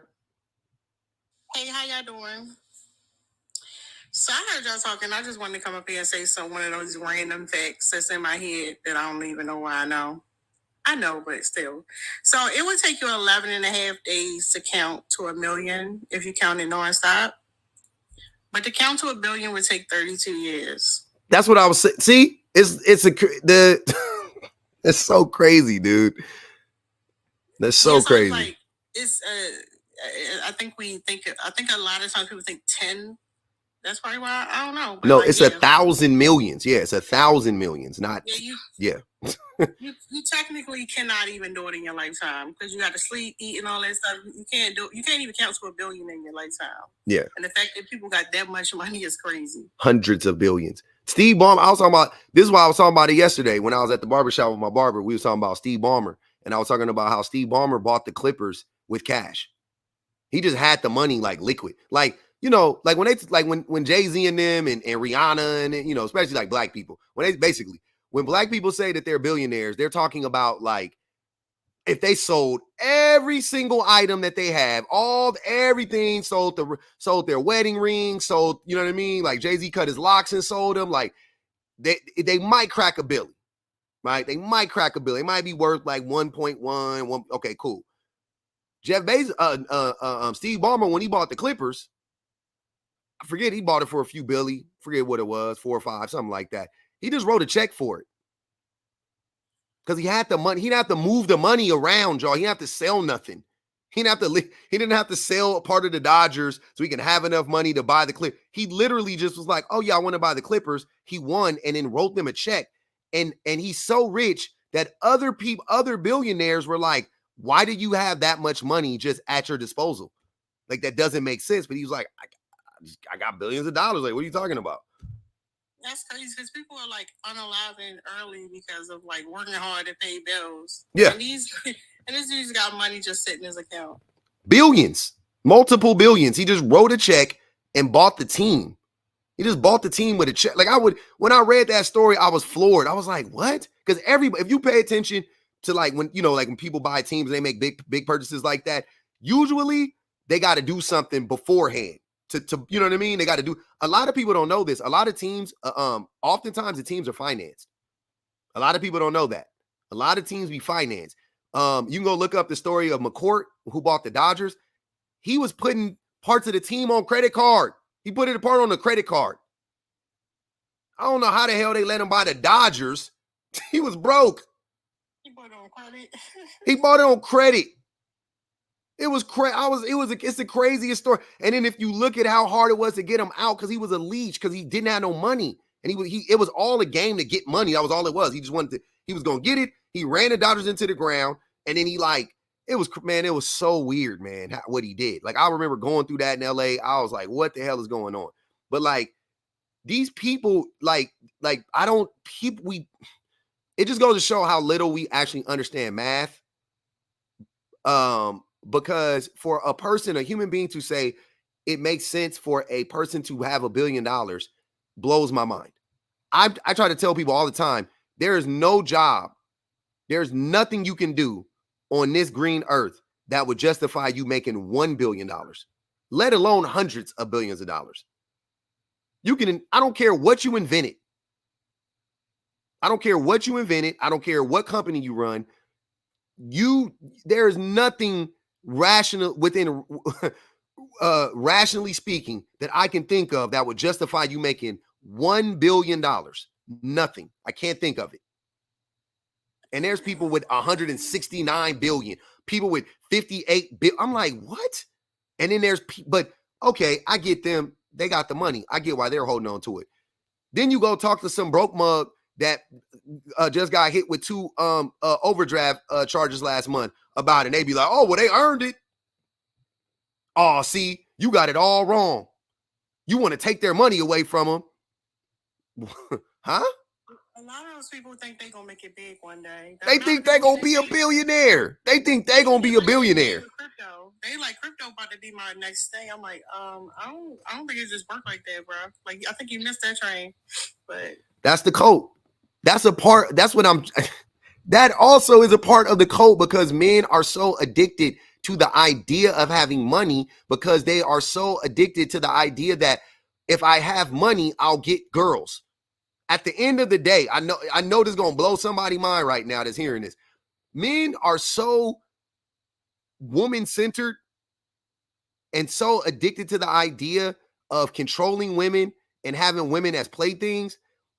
They have rationalized them being slaves to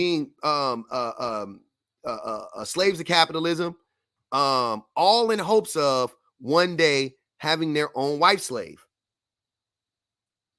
That's all. That's what I'm saying. You cannot separate our addiction to capitalism. You can't separate it from the cult of man. It's all in the same vein, man. It's all right there. It's all right in front of you. If you track it. Go ahead, Jeff.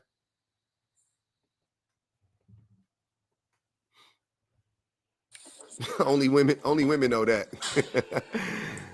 Go ahead. Add to that, in my circles, I usually use the Taylor Swift example as the billionaire breakdown, because she did obtain $1 billion, and she donates a lot to charity, 50,000 here, 100,000 there. That's not her money to deserve, to be honest with you. She paid everybody that helped her be successful a living wage, then she wouldn't have $1 billion. She would still be wealthy. Yeah. Like we said, 5 million, 10 million, 20 million, 100 million. Bump it.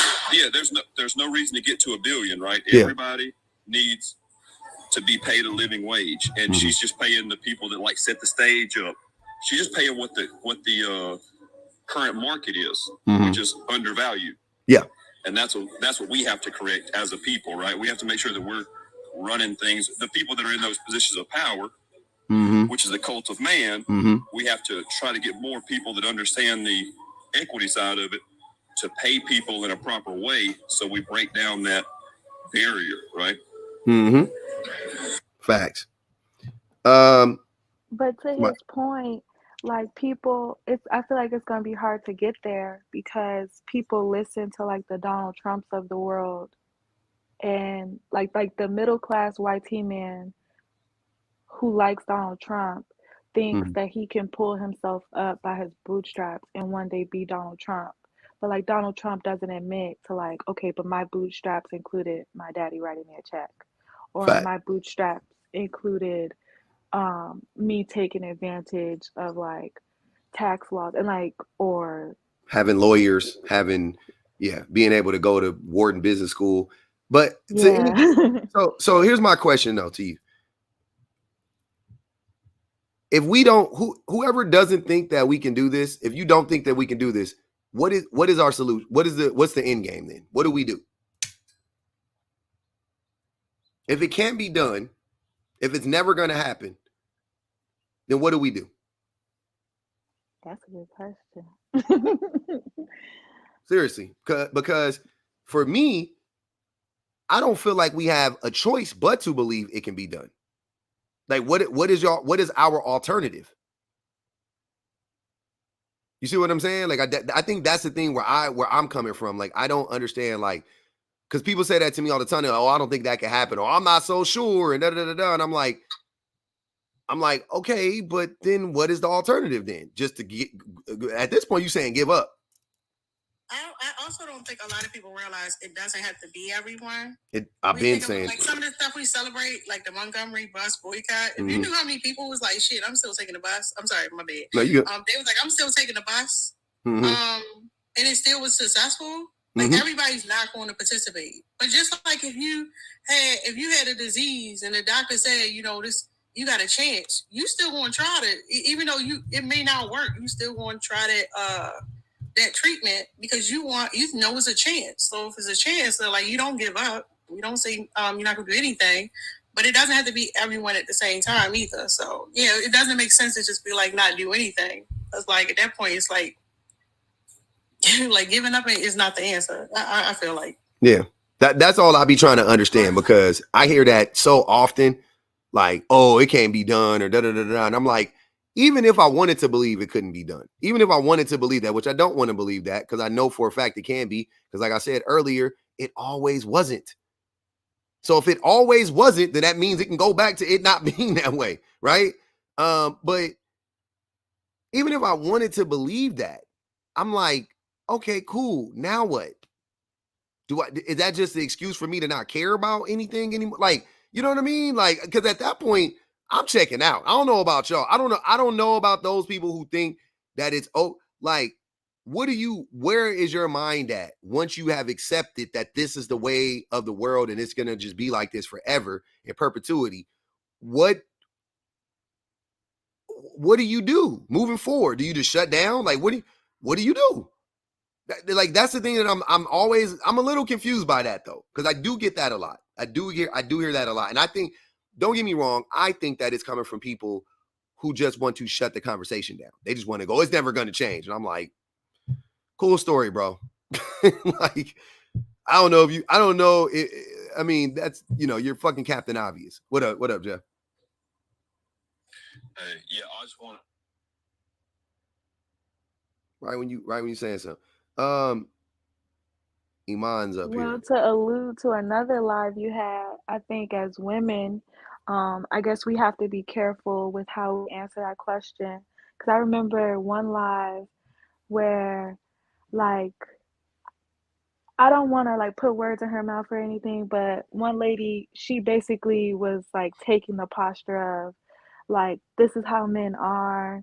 And as women, just go get the pum pums because that's the only way to like deal with Oh them in yeah, the I remember that one. society because they're not going to change. And she was really resistant to like everybody in the chat who was like, okay, girl, we hear you. We don't necessarily think we don't necessarily want to do that, but like I think it could go either way. Like either you become a person who just gives up, or like you could become a person that like creates another problem. Facts. I think it's another part of it. Wait, Tara, wait, real quick. Jeff was he was trying to go before, and then his phone went out, and then. But go ahead. Yeah, well, I was just going to touch on that point that like time is going to pass no matter what. So, at what point are you going to stand by and just allow bad things? You acknowledge the bad things, but you don't want to work to change them. Just like Shenanigans was talking about Juneteenth and her work the other day. She single-handedly helped. She could have sat back and said, they're not going to listen anyway. Or she's going to work towards a goal and get it accomplished. And I spent a lot of time working with a man that was, he was 68 when I was 20 years old. His name was TJ Ray, and he was born in a segregated South. And he taught me a lot about like just the generational change in between. Because at the time. Appreciate you, James.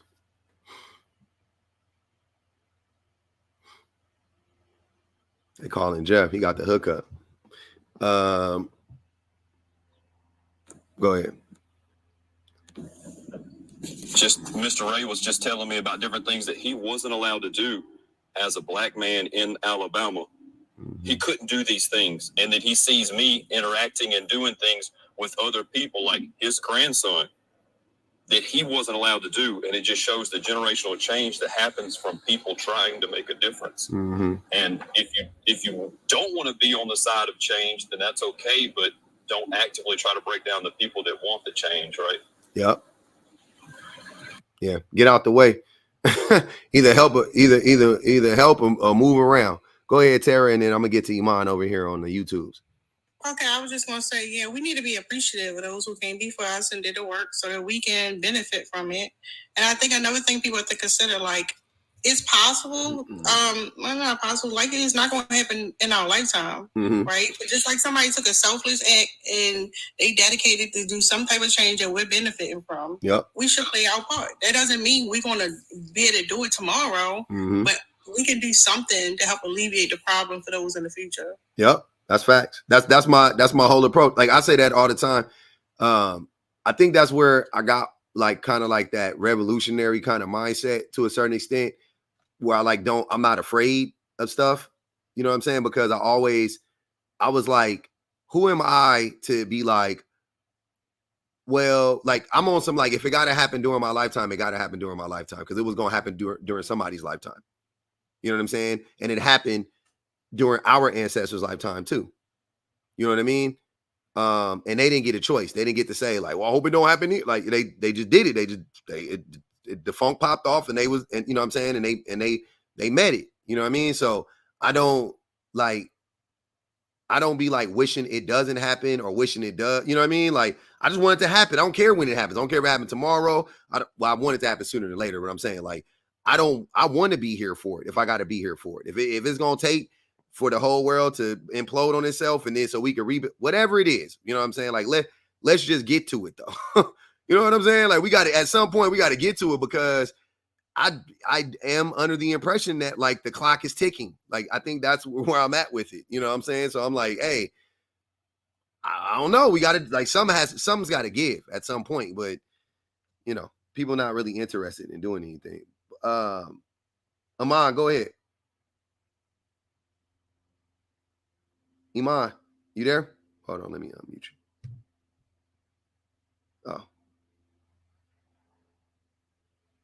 All right. Well, we'll get back to Iman. I don't know what happened. Yeah, we here. Hey, everybody, we over 100,000 likes, though. I appreciate that. Thanks for the super sticker. Ooh, gotta read this one. Just here to listen for a while before speaking. Love your channel. Thanks, Iman. No problem. Appreciate you. Yeah. Probably your cash app isn't showing for anyone. Oh, they hating? Hold on. It's showing on my end. No, we don't see it. How you gonna ban the cash app if it ain't on the screen? Right. Hold on. On my end, it's showing. They really don't let me. Y'all better stop playing with me, TikTok. Can y'all see it now? It's there. It's there now? Wow, that's crazy. That's crazy. They was really hating on me this whole time. Wow. Interesting. Okay. Because it was showing for me. Like I could see it on the screen the whole time. Wow. TikTok needs to deconstruct a little bit, man. Hey man, I had to write him. I wrote him a lot. We wrote him a nice long letter last night. Let's put it like that. we went a little Karen on him. I went full blown Kyle on those people last night. I'm just waiting on the reply. We gonna see it. That's crazy. The hate is crazy. What did I do, TikTok? TikTok definitely my number one hater. I thought my number one hater was a man, but apparently it's the algorithm. It's a robot. I bet you the robot is a man though. I feel like the robot got a male voice. You sound like C3PO. That's what I think. But we good though. I appreciate y'all. Bang the cash app one time for your boy. Now that it's up there, shoot. Since y'all was looking for it, there you go. But yeah, we in here, man. I appreciate y'all. I was waiting on Iman to go, but y'all could go. I'm gonna go get something to drink real quick. I'll be right back, actually.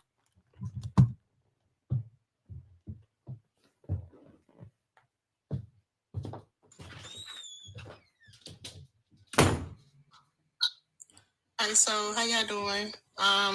What am I talking about right now? Yeah, so men have the biggest thing men have do or patriarchy has done is gaslight the mess out of us, right?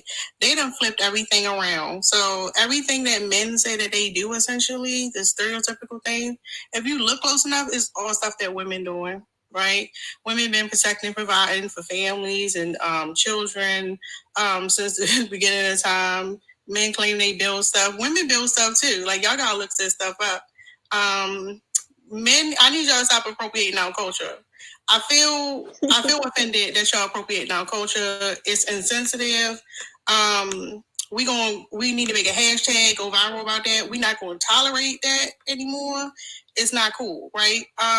Yeah, appropriation not cool. Yeah, but they gaslight us. Men say they want submission from women, but yeah, they're the real submission ones. They the pick me's. Men out here, they ready to go to war to get picked. Like, how many women out here trying to go to war to get picked? That's crazy. That's real crazy. Men don't feel like they inherently got value.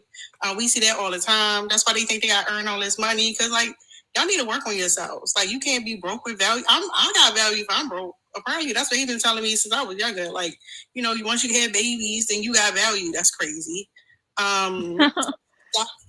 Let's they stop sort of say the opposite, okay? Let's too. stop saying if men want women who can do chores. Like, everybody should be able to do chores. That's crazy. That's not a flex. If a man say, "Oh, you can cook and can you cook and clean?" You walk the other way around. So that is crazy. That is diabolical in itself. Yeah, they kind of get picked real bad. All right, I'm gonna go back on mute. Damn. My back was so sweaty. The hell? Shit got that was cold. So like when I got up, the wind cooled down the sweat. So then when it touched my back again, shit. Felt like somebody felt like the little snowman pushed me in the back. I was like, wait. You working. That's why you working. What'd you say, Tara? You need a chair with circulation in it. That ain't right. Hey man, don't shame my chair. My wife got me this chair. I love this chair. She got me. No disrespect to the chair. Get you a mesh shirt. There you go. You can start wearing mesh shirts on your live. This is a silk shirt. This shirt. I know this shirt. Damn near. I got this shirt. This shirt from the '90s. This is a throw. This is. You need one of them. It's a retro shirt from the '90s. Tiny fan or something. I do need a fan. I got a big fan in the room. I ain't pulled it. I'm not even hot right now. Just my lower back was sweating. I didn't even know it. I don't know. Your forehead glistening. I think I see it now. You own one. Free Publix clothes now. Yeah. Free Publix clothes that ain't free. They on my brain. They always judging me for my outfits, man. Y'all be on my head. Boy one day, then you're Miami Vice the next day. I'm on some Miami Vice shit. I dress like I'm in the 90s. I got my shit on, my shit from the 90s. My shirt. This shirt literally is from the 90s. I don't even know how it persevered. It made it through, and I'm wearing it today. I think I saw that in Miami Vice. That's a nice shirt, though. It's a nice shirt. They don't wear Guess in Miami Vice. They wearing like Versace. I don't even know what they wear. They might wear Guess. They might. Miami Vice from the 80s, by the way. Y'all tripping. Oh, I don't know. I'm old, but I ain't that old. There you go. Here y'all go, shaming us old people. I'm shaming nobody. I'm just saying I was actually justifying my ignorance on the topic. That's all. I know. See what you was trying to do. Saying you was old, but you ain't that old. The shade is hot outside, and I needed to be y'all throwing enough shade though to protect your boy. So I appreciate that. What is Sean hating in the comments? Who was hate? Oh, Sean, what Sean say? Sean say blocker. Sean said blocker. Never, Tara, my girl. They can never make me hate her. That's crazy. But hey, man, Tiffany said the ageism is real. She said the ageism. Y'all always hitting me with that. But hey, I ain't gonna hold y'all. I'm finna get in the wind soon. Iman, I wanted you to go. Did you want to say something? Oh, I see you, Mike. There you go. She went off. Yeah. I'm here. Hi everyone. Thanks for having me up. So speaking of ageism, since we're talking about that, tell me why I was just watching your live about younger men shouldn't listen to older men. Oh, that was a great And live. oh my That was a God. great. Hey, older men should listen to younger men. That was a great live. Or Oh younger men should listen to older men. If y'all ain't watched that live, go on YouTube. I was listening to it the other night again. I was like, man, that was a Lord. good live. When because I don't know what the topic is, I think it's just a free talk right now. But Mhm. when I tell you the lack of critical thinking, Appreciate you, Deanna. the lack of critical thinking is too damn high. It's too damn high. And the thing is, you don't gotta go to college to have critical thinking. Oh, not at Like all. my parents, like I wasn't even born here, and my parents came here when they were proud 30s, 40s. They have the most better critical thinking than a lot of people I know that I went to Mhm. college with. And Mhm. I went to graduate school too and still got better thinking than them. Yep. So school is not what gives you critical thinking. Not always. It's a nice little path to help you Mhm. along the way for most people, but you don't need it. But it's just the lack of critical thinking, don't know how to analyze, can't observe, can't apply knowledge to a new topic that you're talking about. And Mhm. it's just the willfully being so obtuse. You ask questions, public, Mhm. and I swear to God, it would be the most clear cut question I have ever heard in my life. And they'd be Mhm. like, huh? Malfunctioning. But they know the answer. That's why They they be know the malfunctioning. Because they go, how can I lie? Exactly. That's really the buffering. The buffering isn't because they need to figure out what you're asking. The buffering is how can I manipulate this answer so Mhm. that I can answer it my way and it still makes sense to people. Yep. Because with misogyny and with the patriarchy, there's a lot of manipulation, there's a lot of back work right into it where you kind of have to do all this mental gymnastics and you can't do that off the fly, especially if you're not that smart to begin with. If you ain't that educated in something, it's gonna be tough. And that's why I Right. like asking them questions because the setup is we do this every day, right? Right. And I'm in sales. And one of the key components about sales is that when you talking to a sales, like in our sales meetings, we talk about how we do this every day. The customer doesn't. So we have to know the answers. Like we have to be comfortable. We got, this is like our space. Like we don't come in there, we don't just take an order. We guide them. Don't let them guide you, right? Because it's better for everybody. Because they just wasting your time. Because they don't even know where they're going. They don't know where the car. They don't know where nothing is. You got to. So that's how when I approach these situations, I'm like, we do this every day. We're doing the work every day. Now you get somebody in the space that don't even know what the work is. How you gonna let them dictate to you what's going on? You know what I'm saying? Like it just, and when you ask them questions, their brains like just. I'm like, what's Right. going on? They start malfunctioning. And the thing is, I noticed with a lot of the women here, like even with me, we don't even have a topic here, right? But I still came up, I was still listening, trying to figure out what's going on before I start speaking. They'll come in 3/4 of the way into the live and be like, what y'all talking about? They know what we be talking about though, by the way. They're not that dumb. And they be asking about the prompt. Man, I wish Yes, that live. and it's behind you. Man, It'd be in like bold yellow letters, neon yellow. Like I know you see the yellow. You got me having it. I'm getting anxiety right now thinking about it.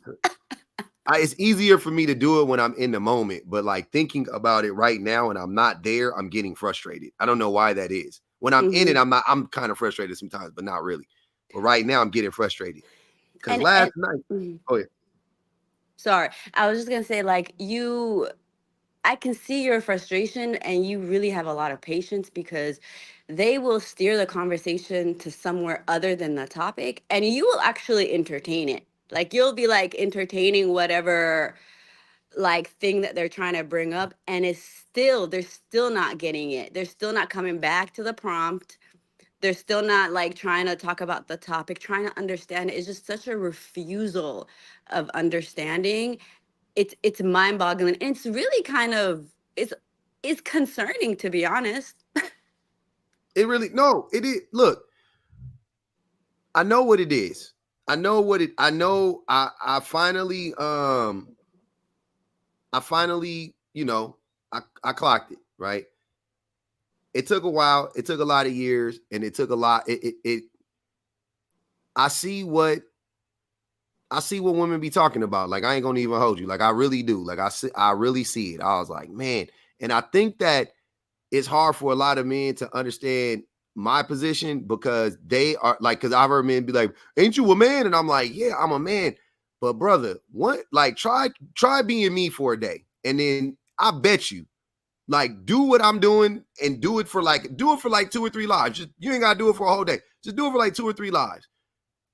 There's no way in hell you're gonna walk away from those lives not looking at men differently. Like, as a group. Like, there's no way, man. There's no, like, I'm like, damn, my wife, you say this about me all the time. You act like this. Okay. You start talking to somebody and he'd be like, damn, that was frustrating. How they just pivoted and pivoted and pivoted and never conceded and never, okay. That was just him. All right, next. Yeah, I was gonna say, in that live, it was like, then they wonder why people don't want to talk to them. Then they wonder why people don't want to talk to them. And then they wonder why the old men get bitter when they're alone, because nobody wants to be around your miserable self. Didn't I put that in the prompt? And they were like asking me, what did I think about it? And I was like, oh, we have hardships. We have hardships. We go through so much. Everybody goes through so much. This is a thing called life. Life. You know, life. It's hard. It don't gotta be, though. That'd be my point. It don't gotta be this hard. We be making it hard. We be making it really hard. They be making it harder than it should be. Yes. Because they're mad that, they're, bitter, old, whatever. But you weren't there for your kids. You weren't there for your wife. You weren't there for your family.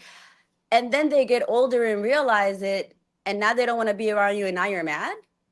Yeah. That's why exactly is that hard to understand? That's the outcome. That I could have predicted that for you. Do you we all can. That's what I be telling them. I'm like, don't be that guy. You want to be that guy? Okay, be that guy. But you don't got to be that person, man. Like, they're not, like, I don't know what y'all think. People will eventually leave you.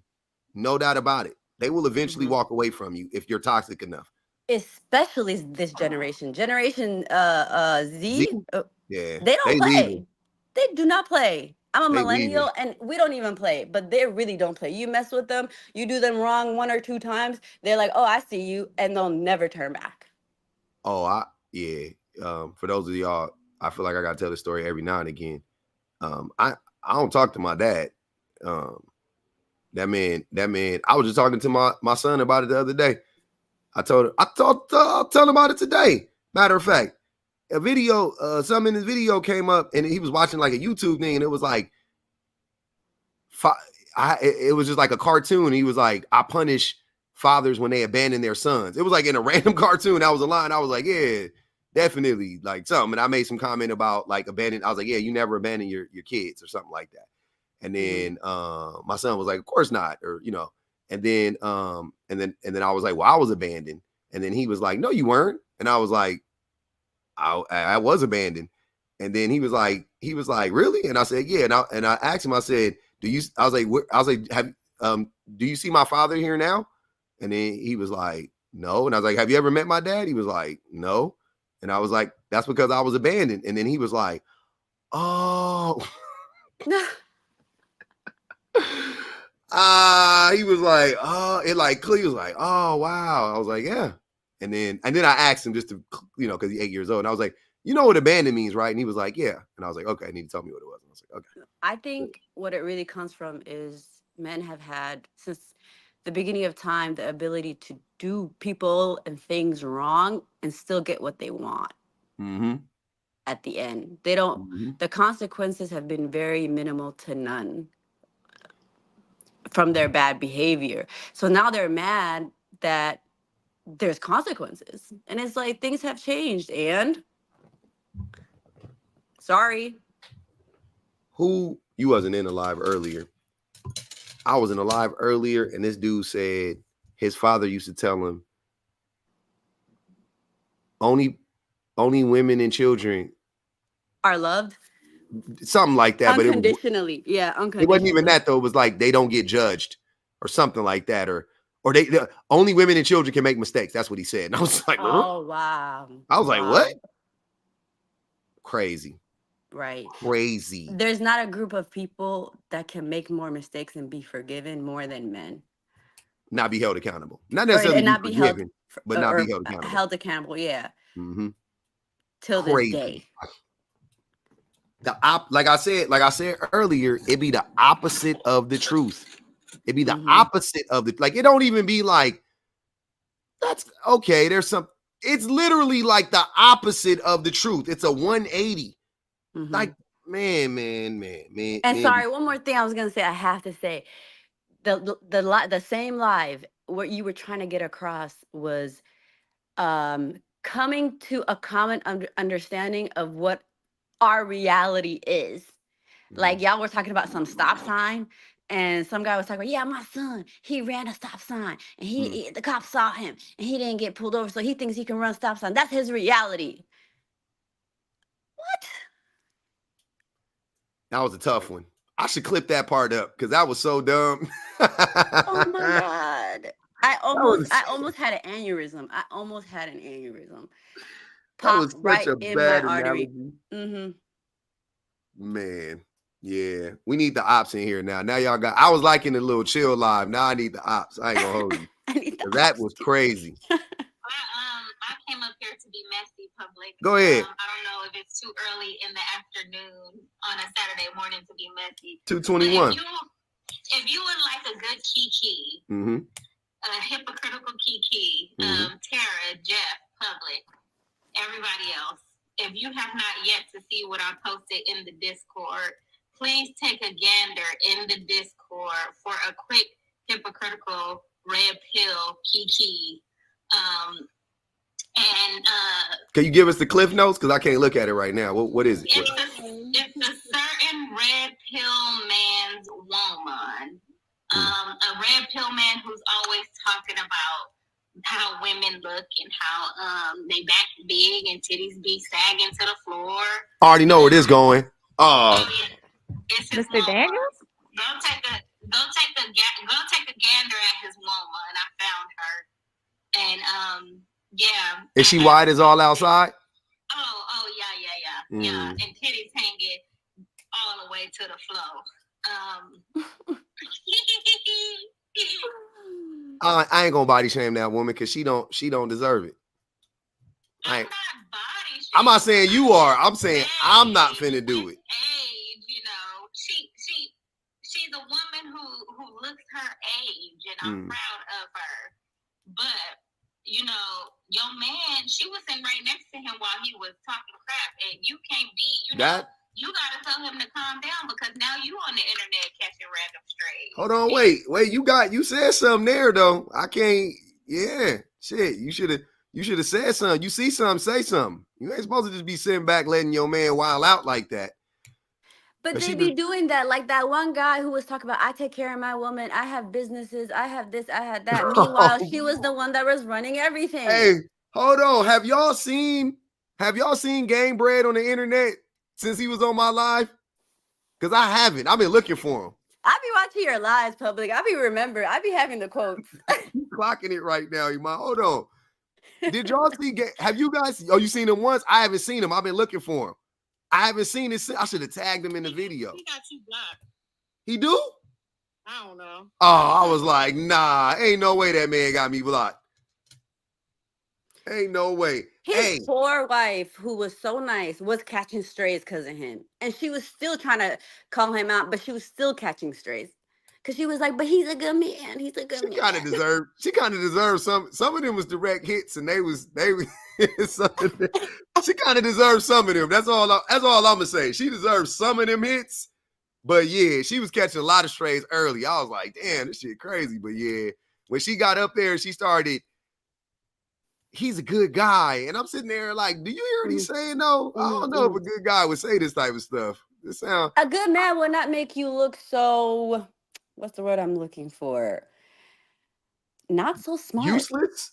Yeah, useless and just, yeah, just like aloof and just moving on in life and not really doing anything. Just like. Whole time, she the dang mastermind. And she's what up, Dante? Over here talking about, yeah, he does this sometimes and I let him do it. He's not a child. Lynn, hold on. Was the who was the person? The man you was describing right now, was he in Franklin's live earlier? Yes, he was in Franklin's live earlier, and I politely let him know, don't come for me unless your woman looks better than me, and she, in fact, does not look better than me, and she does not have a better body than me. So he better keep my mother freaking name out of his mouth. And can y'all answer me a question? Anybody up here, y'all can take a shot at it. I'm just out of curiosity. Anybody in the chat, don't mind. Is it just me, or does everything red pill, is it all rooted in projection? Yes. Yes. Okay. I think that he's angry.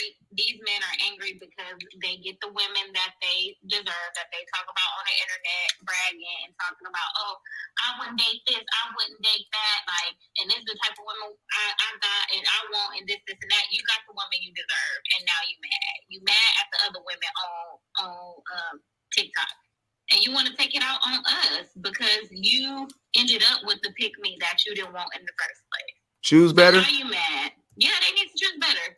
But it'd be messed up because these women are good women. Like, y'all hypocritical, and they lie to y'all. They lie Hold to on. these young men on TikTok. They lie and try to make it seem like they out here catching the baddies with this rhetoric. And if only y'all see the women that they sleep next to, you would know.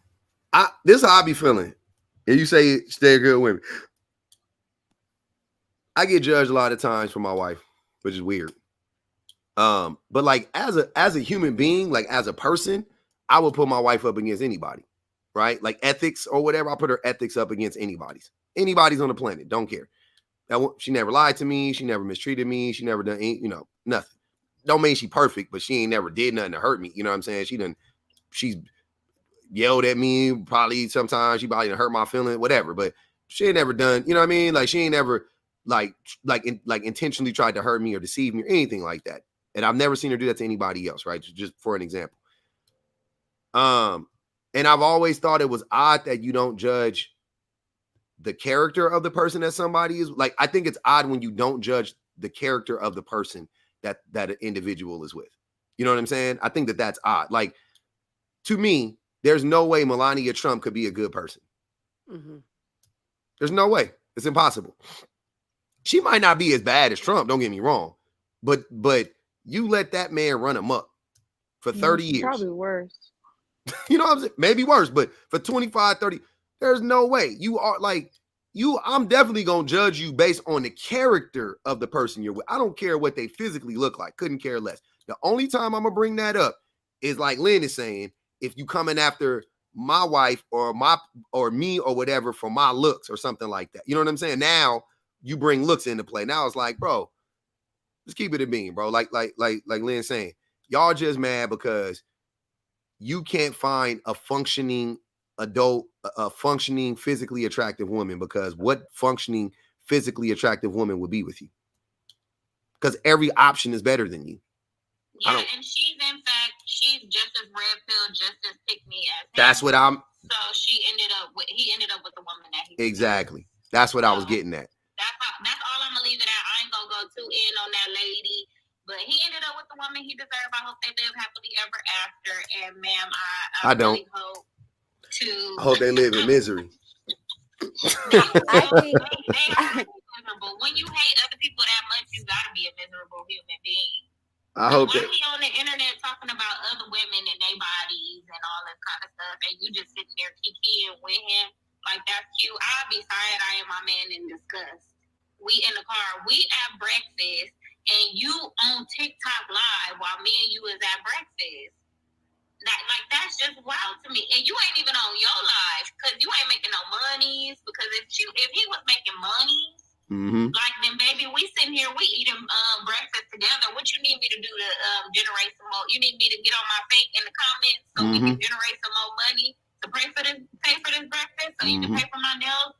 No, but he's not even generating no money. He on live having conversation with other people when he's supposed to be paying attention to you. Y'all supposed to be having conversation, but he don't like you, ma'am. He don't like you.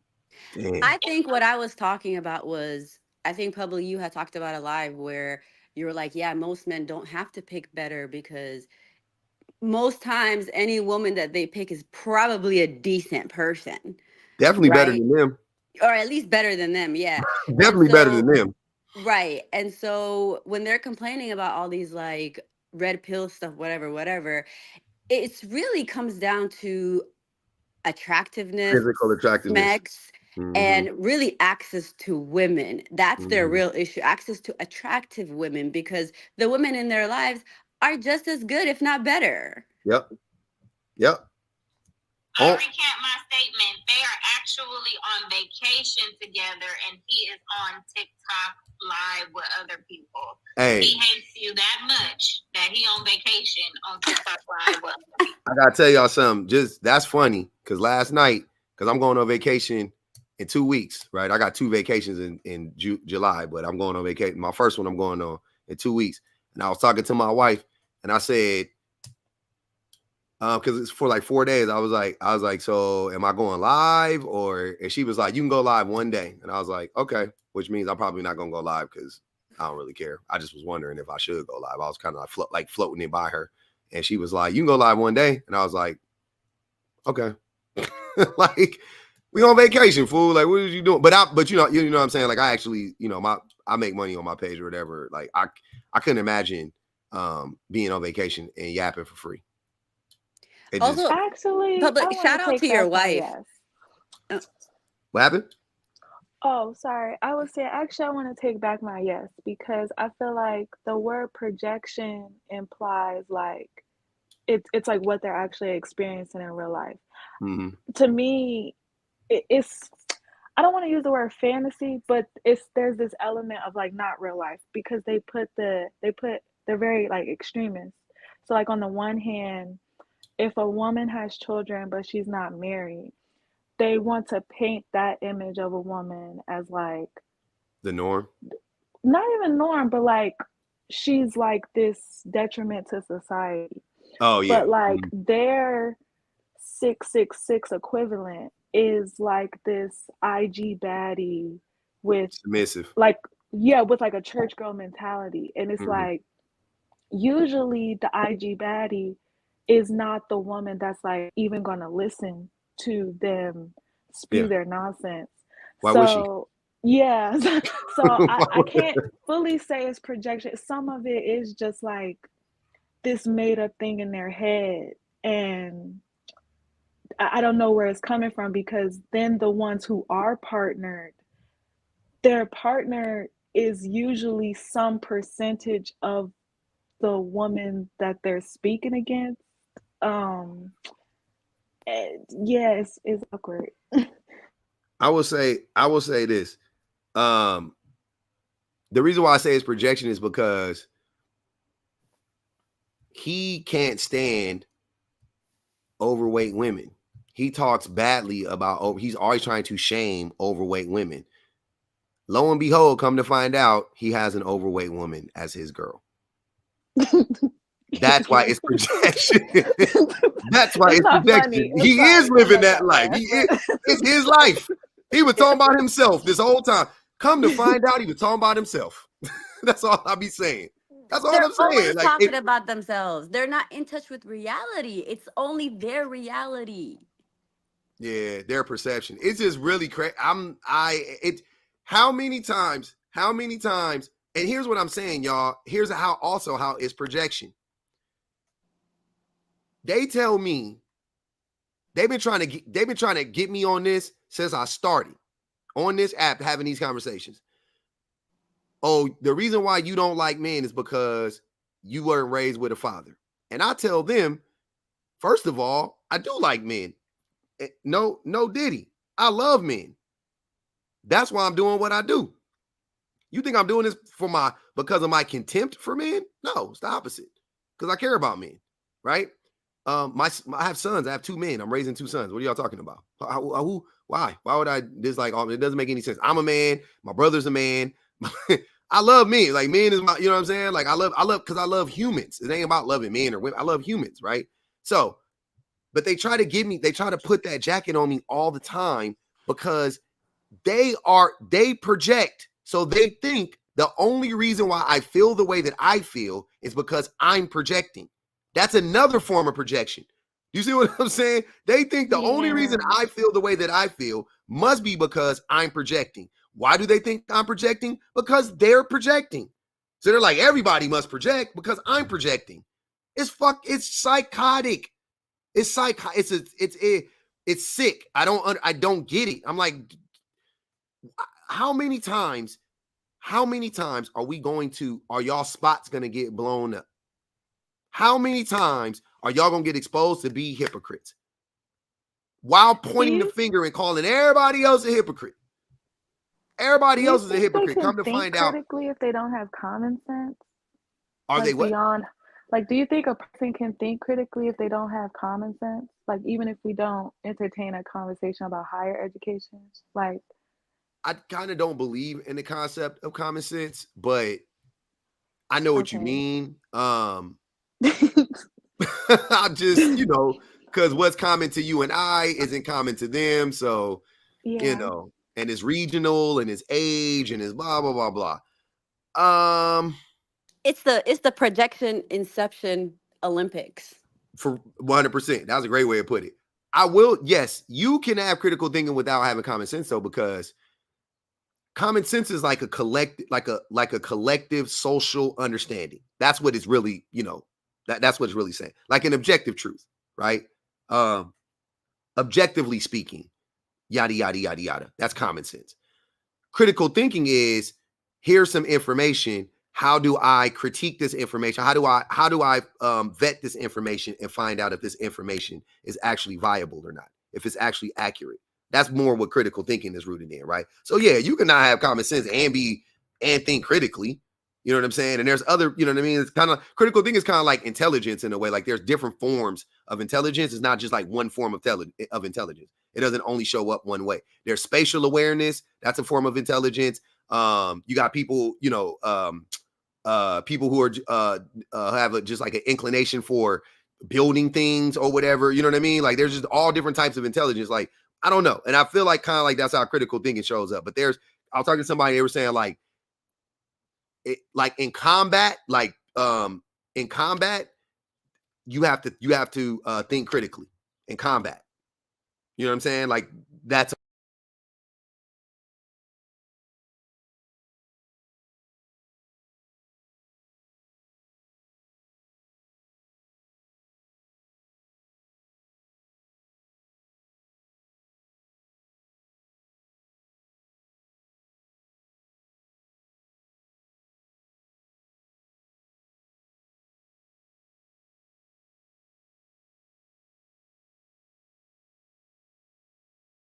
hello? I think he got kicked out or something. I don't know what happened. Oh, okay. We've been on here a minute anyway, so that's probably the dang. I wanted to know what he was gonna say. Yeah, I'm gonna just wait a couple minutes and then head out, I guess. Yeah. But this has been fun. No, I be watching his lives, and when I tell you,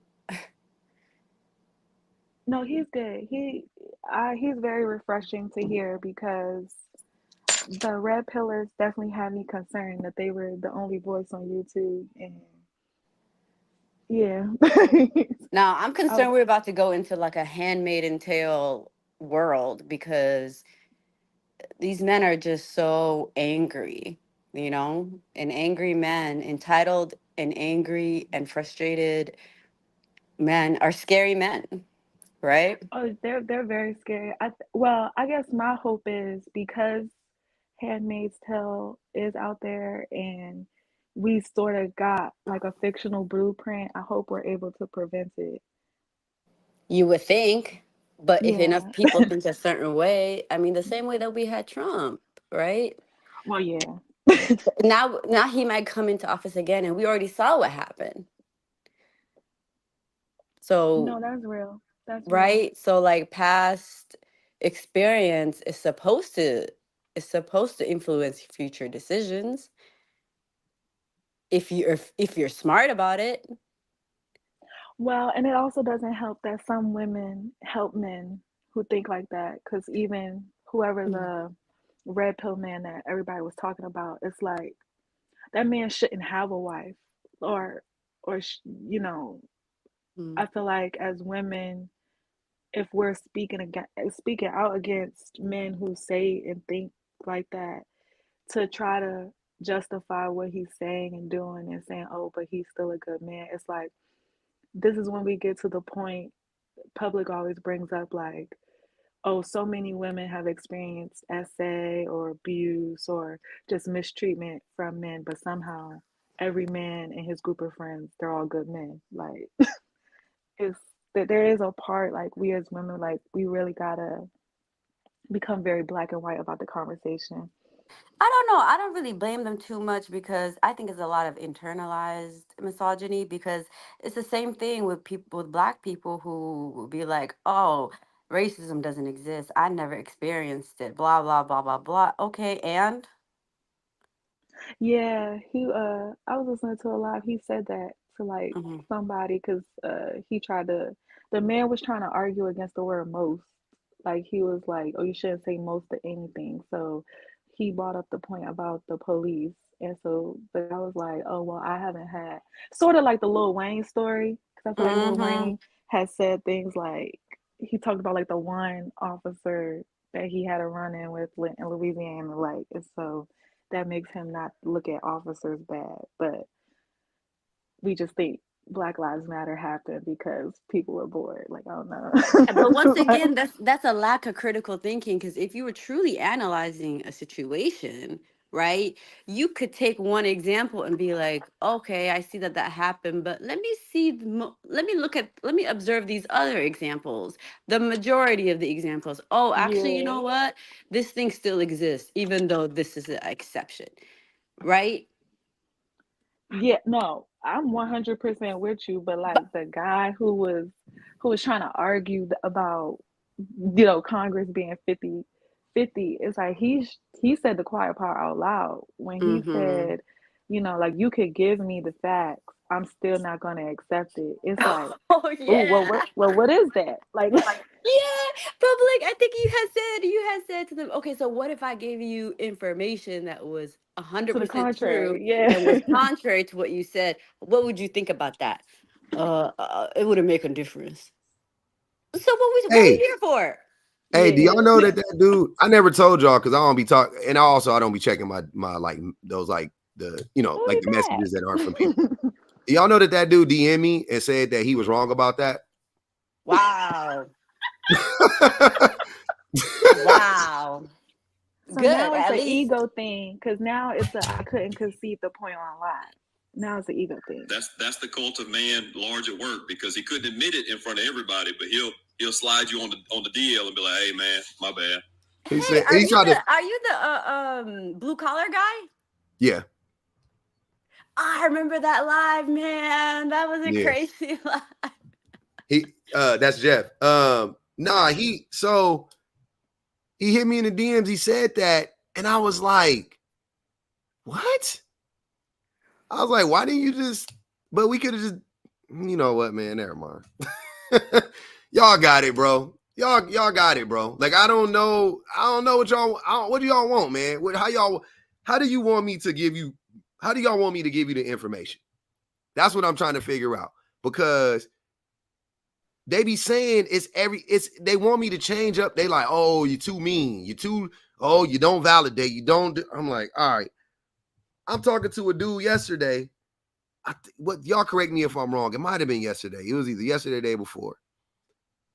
And he started to tell me his personal story. And I said, sir, please don't tell me your personal story. Because I don't want to talk about your like it's irrelevant to what we're talking about right now, first and foremost. Second of all, whatever I say, it ain't gonna be the right thing. Because I'm a question, like I already know how this is gonna go. Oh, no. He circled back to his sir, I don't want to hear your personal story. Let's leave. Then finally he tells his personal story and we start digging in. And then he gets mad. And I was like, this is exactly why I didn't want you to talk about your personal story, bro. Like, y'all got it. Like, if you don't want me to invalidate your experience, stop telling us. Because if I'm going to question you, I'm sorry, I am. I'm going to question you about it. Look, I know this is going to be sick. It's going to come off as sick. And I don't even care because it is what it is at this point. I've had men come on the platform and start to tell us about them being SA'd as children, right? Under normal circumstances, of course, I'm listening to that story. Of course, I want to hear that. I don't say I want to, but of course, I'm interested, right? I want you to get that off your chest. No doubt about it. My problem is when y'all choose to bring it up. My problem is why you choose to bring it up. So if you bring it, it's the same. It's so crazy, though, that those same men will say women use things that they use our vulnerabilities against us. And then when you talk to them, what you find out is what happens is the women bring up things that is personal about them in an argument to show them that they're, you know what I'm saying, like why they're acting the way they're acting, right? And they get all bent out of shape. I am a man that has done that many a times, right? So the ego gets there. Oh man, I told you my daddy left me in confidence. You ain't got to use it against me, blah, blah, blah, blah. I'm just saying the reason you're so afraid of me leaving is because you have abandonment issues. Oh, no, you use my vulnerabilities against me. Fine. Y'all will, in that moment, you understand that though. You get that concept of like, why are you bringing it up during an argument? It's almost always going to come across, you know what I'm saying? It's almost never going to be taken correctly in that moment, right? So when we're up here talking about DV of women, we're up here talking about SA, women getting SA, the children, whatever. And you up here, you can't believe all these victims. Some of them telling the truth. Some of the dudes telling the truth. Some of these victims is lying. You doing that, and then you lead us to a point to where we start pressing you, and then to get us off of your back, or this is how it feels to me. You go, I was SA when I was 3 years old. I was SA when I was 9 years old by a 9-year-old, and sir. I'm not saying it didn't happen. All I'm saying is, excuse me if I pull out the smallest violin in the world and play it for you. Because what? How, if you cared about the victims, if you are a victim, why do you not care about the victims? That's the thing that be blowing me. I'm like, okay, wait. So you mean to tell me you're SA, but then when we're talking about believing the victims, you're up here talking about we shouldn't believe them? Excuse me if I don't believe. Excuse me if I don't believe you. I'm sorry. Like, what? That happens so often, and I for the life of me, I'm like, they must think that they think that we're dumb. And then though they'll take that, turn it around and be like, public don't validate my experience. Public didn't validate my feelings. And I'm like, I mean, you left me no choice. Brother. I really wanted to. Now, I will, just for anybody listening that wants to do this, I will host a whole live for men that are DV survivors and SA survivors, and y'all can talk. We will talk about it. We can air it out if you want to. I don't want to make you talk about it, but if you want to, I will hold the space. Right? But I'm 100%, I'm 90% sure it's going to be 15 people in there and 14 of them going to be women.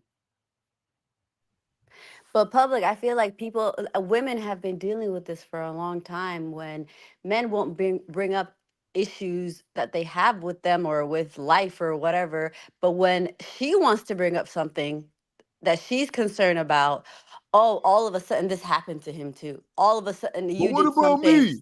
But what about me? It's using it as a weapon and as a way to get pity, but more so as a weapon to invalidate To shut your everything down. feelings. Yeah, Mhm. your issues. The same way that white people, you'd be like, oh, as Black people, we face racism, we face this. And they'd Me be like, too. We're oh, but oppressed I've been too. discriminated against. I didn't get jobs. I didn't. But they just want to continue the system We're that all that they immigrants. benefit from. They be all life mattering, everything, man. I be like, what is going on in here, man? Like, come on, y'all. Like, I'm sorry. Like, y'all really, it's almost genius. I ain't gonna hold y'all. It's almost genius if I didn't understand gaslighting tactics as well as I do. It's almost genius. You almost got away with it. You almost got away with it. But I ain't gonna hold y'all. My wife be yelling at me. My wife be clock. She be telling me I'm mean. She be telling me I need to.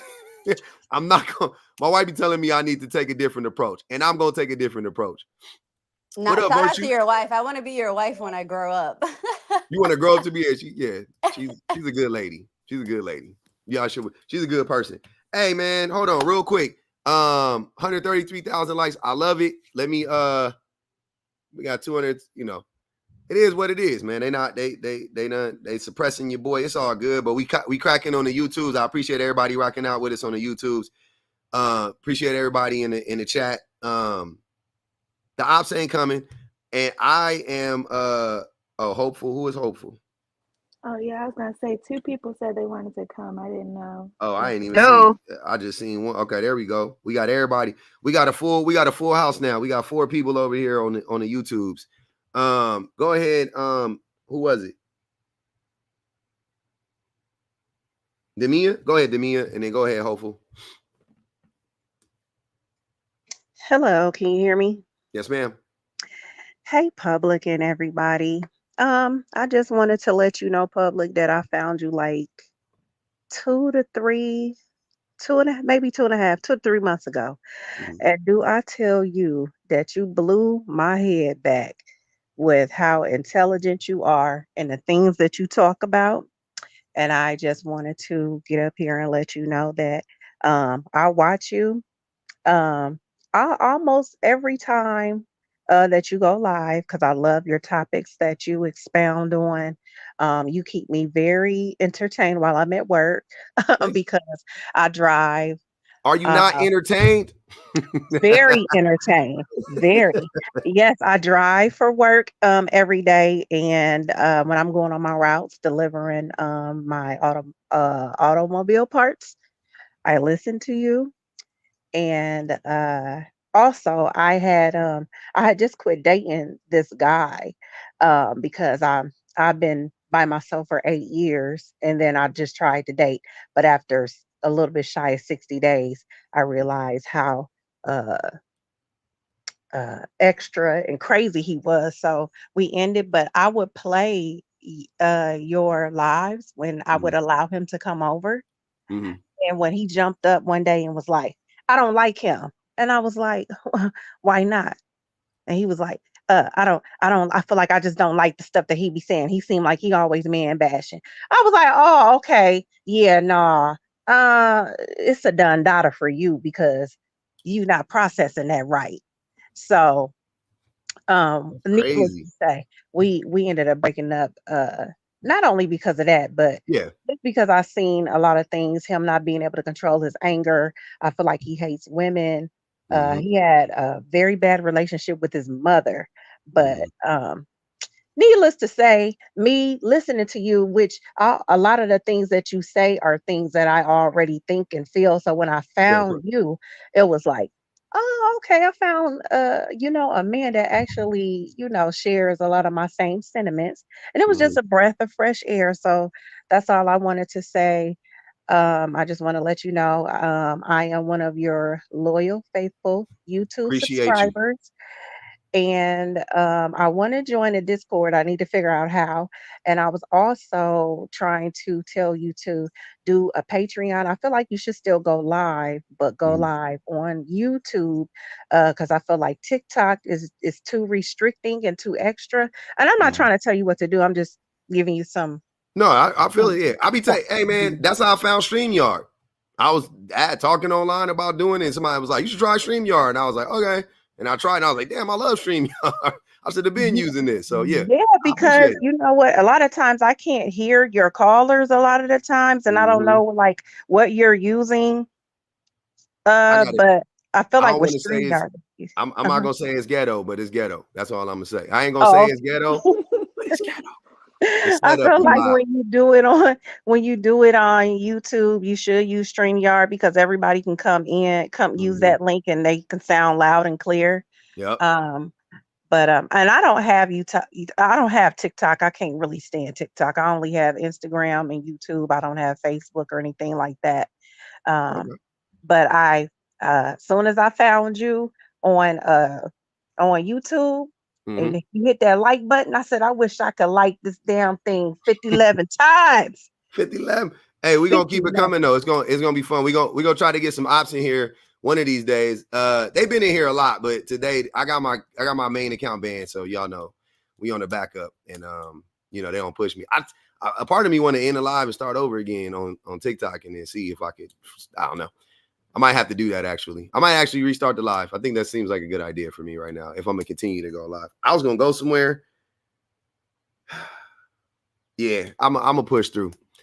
I I'm would like to say before I go, I know you live somewhere else. I live in the Midwest. Mhm. I live in Indiana, and if you ever need information about, because I be listening to when the people talk about like child support stuff, and Oh, man, how the courts work and stuff like that. yeah, Yeah. it's so easy here. What I will tell you is that like maybe about 5 or 6 years ago, I did like my own experiment. Like I asked, like, I think it was around. I think I did 56, I think it was. I'm gonna have to find one of my old notebooks, but I like Mhm. analyzing people, and because I use like certain things that happen or certain people's stories as like psychology lessons, to learn when I hear people talk. And one thing I will say here is that I noticed that a lot of when you were talking about the men talking about fighting for their kids and going to court and stuff like that, I Mhm. will say that I had noticed that a lot of males here in the Midwest and just here in my state, Mhm. they lie a lot. They lie a lot and they say stuff like, "Oh, she trying to keep me from my kids." And you know what? I started doing research on that because I have two adult children. I have a 22 and a 24-year-old, and both of my kids' dads did not help me raise my kids at all. They refused. And one thing that I would notice is that they would go around and tell other people, because it would get back to me. They would tell other people, she won't let me see my son or my daughter, when really they weren't trying. And every time that Mhm. I would ask them to help with, you know, birthday, money for birthdays or school supplies, school clothing and things like that, they would resist me so hard, and they would Mhm. actually get mad at me when I would ask them to Mhm. help with their children. But I Mhm. noticed that though the men who do that, who refuse to take care of their children or spend time with them or have anything to do with them, I would notice that those are the ones, because they're not just going to go to other people and be like, hey, I don't want to take care of my kids. They're not going to say that. So what they're going to do is try to blame the mom. And I would notice that my kid's dad would say stuff to other people, and people would come back and tell me. And they would say, oh, well, he said you won't let him, or he tried. There was never no trying. And you know what? Mhm. After years of asking, I think I would ask until my kids got 3 or 4. After that, I just quit asking because they would never help me. They would never do anything. And I noticed a lot of men who say that, oh, she's keeping me from my kids. Ladies, that's a red flag. Those are the men who are willfully and they standing on it. They refuse to interact with their kids, and they act like they cannot stand their kids' moms. Because my kids' dads acted like they couldn't stand me. It was cool before I got pregnant, but when I had their kids, they couldn't stand me, and they refused to help with their kids, and they would go around and lie on me and tell people. And I noticed a lot of males do that. They Mhm. go around and lie because they don't want the responsibility of being a father. So Yeah. I just wanted to add that in there, that to be careful with that, because a lot of the times when men say that, it's really actually them that don't want to be the father. It's not the woman. She's not doing Oh yeah. anything. Oh yeah. You ain't gotta It's tell me. I them. already know. I know Yeah. these do. I already know they be lying all the time about that. Yeah. I didn't want to get on. That's a whole. I can talk Yeah, about the whole nother thing. fake But yeah, alienation claims. I can talk about that all day. yes. And then here in Indiana, you could just petition the court. It doesn't cost anything. Like if you feel like, you're not able to see your kid, or the mom not acting right, or she is quote unquote trying to hold the kid from you, all you Mhm. have to do is contact the prosecuting attorney's office and give them your name and the baby mama name and your child name. And they will make a court date for you. It's all free. But I had started to notice, like when I talk to dudes and I would ask them, hey, did you try to go to court? Because it's free.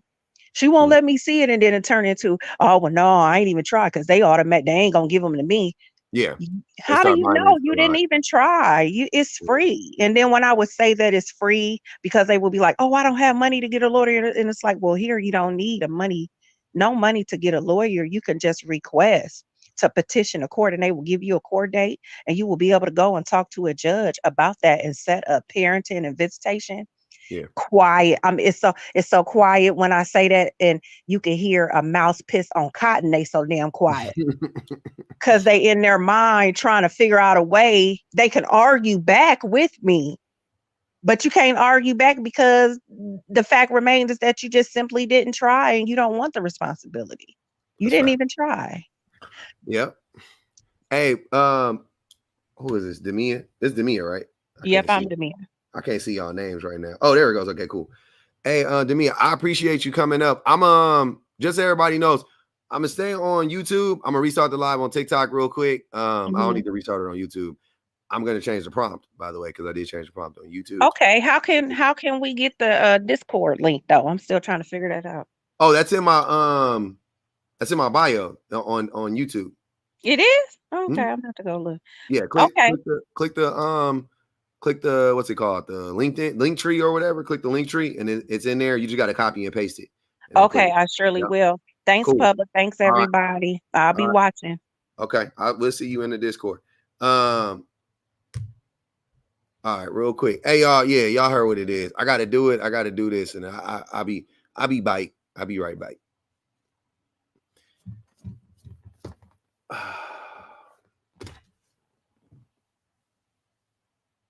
Stretching like you're an old man. I'm pretty old.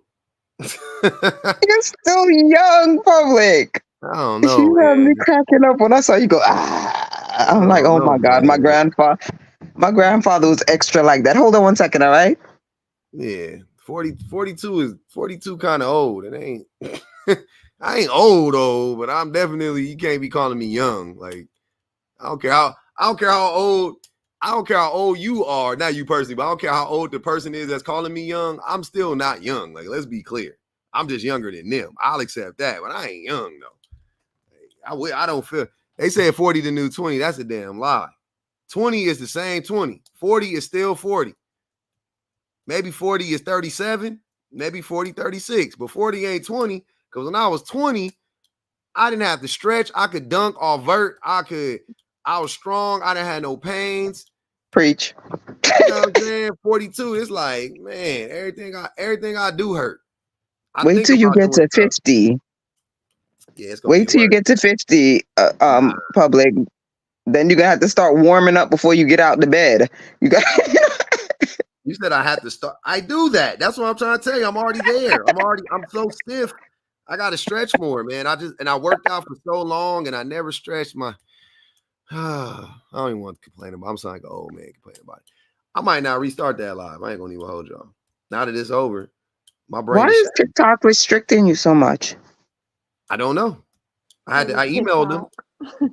TikTok is TikTok. I think it's racist. Because yesterday I got banned, and me and a content creator, this dude named Parker, we got banned at the same time. And I was like, I bet you Parker will be back, but I won't. And I've listened to Parker's lives, and they be in there. They don't be using TikTok friendly language. Like, my live is up from last night. Y'all can go watch it. It's up from last night. I didn't say no curse words. I didn't bash anybody. I didn't degrade anybody. I mean, I didn't call anybody a name. I didn't bully anybody. I didn't do none of that. I was like, did none of the guests do that? And people was like, oh, well, this person said the N-word 10 minutes ago. I'm like, they don't ban you for saying the N-word. Trust me.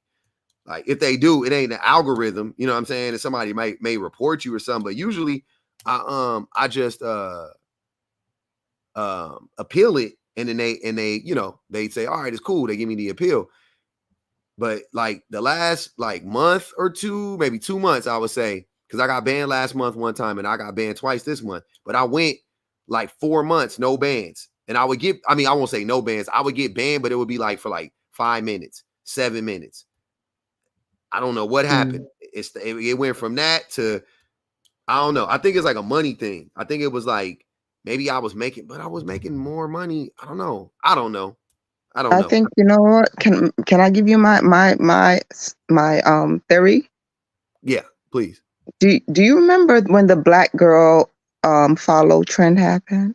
On TikTok? And they were like, if you're a black girl, I'll follow you and you follow me. Yeah. Do you remember how they slowed down everybody to make sure that they can't actually follow each other and bulk the numbers and get more money? I think they have a real issue with I hate to say this, certain black people. Okay. Well, you can say it on YouTube. You can say it on YouTube. I think it's a big issue, like, like in certain parts of Asia, I traveled. I'm not going to say I'm extremely well traveled, but I traveled a little bit, and I noticed that when Black Panther came to certain parts of the world, they wouldn't have the trailer unless he had the mask on because they didn't want them to see the main character as a black male. It's just crazy. It's just, you know, everybody's trying to be on top. It's crazy. It is really crazy. But yeah, did you see the debate? I did see the debate. It was hilariously terrible. It was tragic. It was hilariously it was tragic. Yeah, I don't, you know, that's why I never voted for a Democrat or a Republican, man. It's crazy. Okay. Hey, to anybody in here, 390 people, I love that y'all in here. We having a good conversation. Please subscribe to the page if you haven't already. I would appreciate that. Yeah, that's it. That's all I ask on YouTube. Subscribe to the page. If you want to, you can bang the cash out, support the live, keep the live alive, super chats, all that stuff. It was the Spanish dude that got you. The Spanish dude got me. Yeah, people just be saying, I don't know. Who knows what it was? Ray Riz, man, you got to come up, man. You be yapping a lot, man. I be letting you tap a lot. I really do, man. I really be letting y'all tap a lot. They're gonna do the routine. You do know that, right? You know the routine, right? Oh, the only reason why the women subscribe to your channel, just like Derrick Jackson, just like Ray Roy, is because you're a Chad. You're a Chad. So if you was ugly, they'd be listening. They wouldn't be all. And I'm like, come on, man. There's a message in it. Women, you know, women are compelled by a message. You know.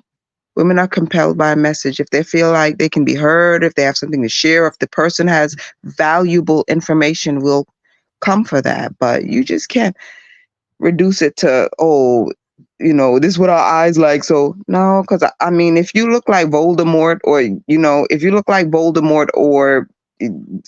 know, you taste, if a person tastes like someone licked the side of a dumpster and they had a good point, they had value, someone would respect that, you know? Yeah, I don't think it's looks or anything like that. I just think that I think we do good work in here. I think we have a good time while we doing it. And you know, it's just fun over here. I know. You know what I'm saying? We cultivated a good space. I don't know.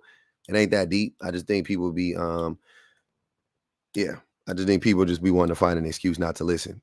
You know, they think it's something else. So, but that's what it is. But hey, I'm about to wrap this up. I might be on later. I might not. I ain't gonna even. I'm tired. I need the ops. I'm not gonna lie to you. I need the ops. It's a little drain. That's why after my lives, I have a decompression live, and I'll let the subs run it. My subscribers, I just let them run the whole live or whatever. That way, everybody can just talk and we just have like a civilized conversation. But yeah, when I do these lives, I need an antagonist. My neuro spiciness, it needs that. So yeah, it's hard to come by those on YouTube. I feel like Ray Riz, like the people who they live in the comments, but they don't want to come. They don't want to come and talk and have the conversation. A lot of them be scared. But on TikTok, for whatever reason, they be way more emboldened. So you could you got better chances fishing there. But yeah, I appreciate y'all coming up, Sierra, Hopeful.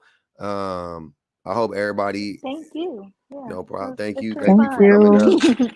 I will be back. Yeah, I'll be back at some point in time, either today or tomorrow. For sure, I'm off. Were you not entertained? Did you guys not like the live? I feel like we had a good live. I feel like we did. I feel like it was a good live. I really do.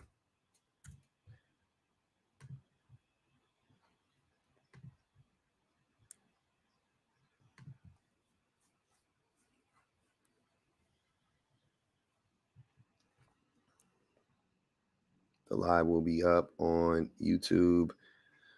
The clips will be up tomorrow. FYI. We do the clips of the live the night of.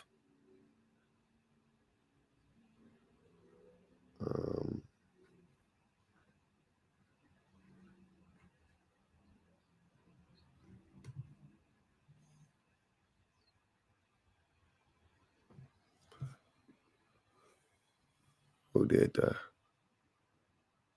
somebody bang the cash up? I appreciate you. Appreciate you, T. Williams. Appreciate y'all. I'm just trying to get to my page. They ain't even letting me get there, man. YouTube be confusing sometimes. That's that old age in you, boy.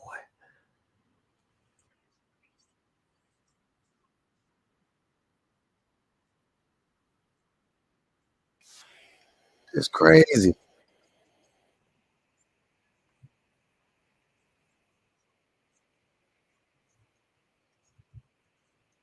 Y'all was light on the lights today, huh? That's what Styling Twin said. Styling Twin said y'all was light on the lights.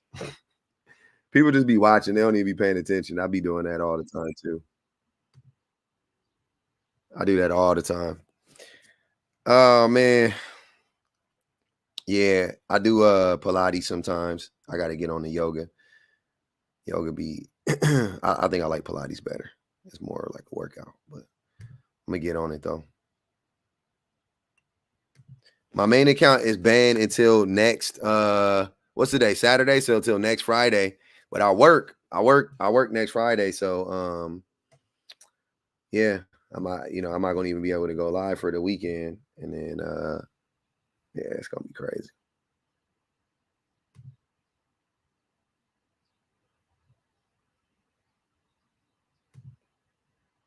Too far ahead of clients. Yeah. It's not even, yeah, that's cool. I feel you. I do that too sometimes. Be liking on the way out. Yeah. Sometimes I mean, I don't know how to say this. Like, I think there's a lot of dudes out here that I think there's a lot of dudes out here that's ready to do the work. They just don't know. They don't know how or where to start. And there's some dudes out there that's just like a complete blank slate. They don't even know anything. And you can get them, you can get to them and you can educate them. But for the most part, I think most of the men have already been sold this lie about the patriarchy, and they already bought into the cult. But, a lot of people have deconstructed, their cult, their religion or whatever the case may be. So, that's who I'm hoping I can reach at some point in time. I'm hoping I can get to those dudes. You know what I mean? But as of now, you know, unfortunately, just not that many men are interested in hearing the message. But a lot of men, whether they come in the room and engage with the content or not, a lot of them watch from outside, and you know, they see and hear things, and the seeds are getting planted all around. And they will see the things that are being said in these lives. They will see it actually manifest itself in real life. They'll hear their girl tell them the things that we talk about in here. They'll hear from their woman eventually. They'll hear from somebody at work eventually. They're gonna hear it. They're gonna hear from their daughter. They're gonna hear from their son. They're gonna hear it, no doubt about it. If they haven't, or most of them heard it already, but you know, they're gonna hear it, no doubt about it. So I'm just trying to just be like, I guess, you know, like I don't even know what this. I'm just parroting, you know, this ideology that we need to dismantle the patriarchy. I'm just, you know, that's what it is. That's what it's about. We got to dismantle these systems of oppression, patriarchy, capitalism, racism. They all got to go. They hold us back. And then from there, there's a lot of other things that hold us back, like the concept of gender roles, race, things of that nature. All these things hold us back. There's no need. We don't need any of these things. The only people that say we need these things are people who are comfortable, you know, with the oppression. Pretty much, they've rationalized a certain amount of oppression, and they've come to the conclusion that no matter what, some group of people is going to be oppressed. But I don't settle for that. I don't. That's not something I'm willing to settle for. So here we are. We're gonna see what we can do. See if we can get to the bottom of it. I appreciate it. It was very refreshing. This live was refreshing. Will love a show with you and Queenmaker. Just saying, there is a live with me and Queenmaker already. I spoke to her twice. She's been on my live twice. You can go check it out for yourself. It's on YouTube. I don't know what I think her name is in it, to be honest with you. I think I'll say her name in it when I titled it. So, but it's on my live. I did it maybe she was in there 2 months ago, maybe. So it was different. I will say that it was an experience. An experience was had by all. Let's just put it like that. But all right, y'all. I'm out of here. I appreciate everybody for joining me. I will be maybe back. I'll maybe back on later. My family is gone for the day. I have the day to myself. I'm gonna take a alone time, which I never do, and then or hardly ever do, and then I might come back. But I appreciate it.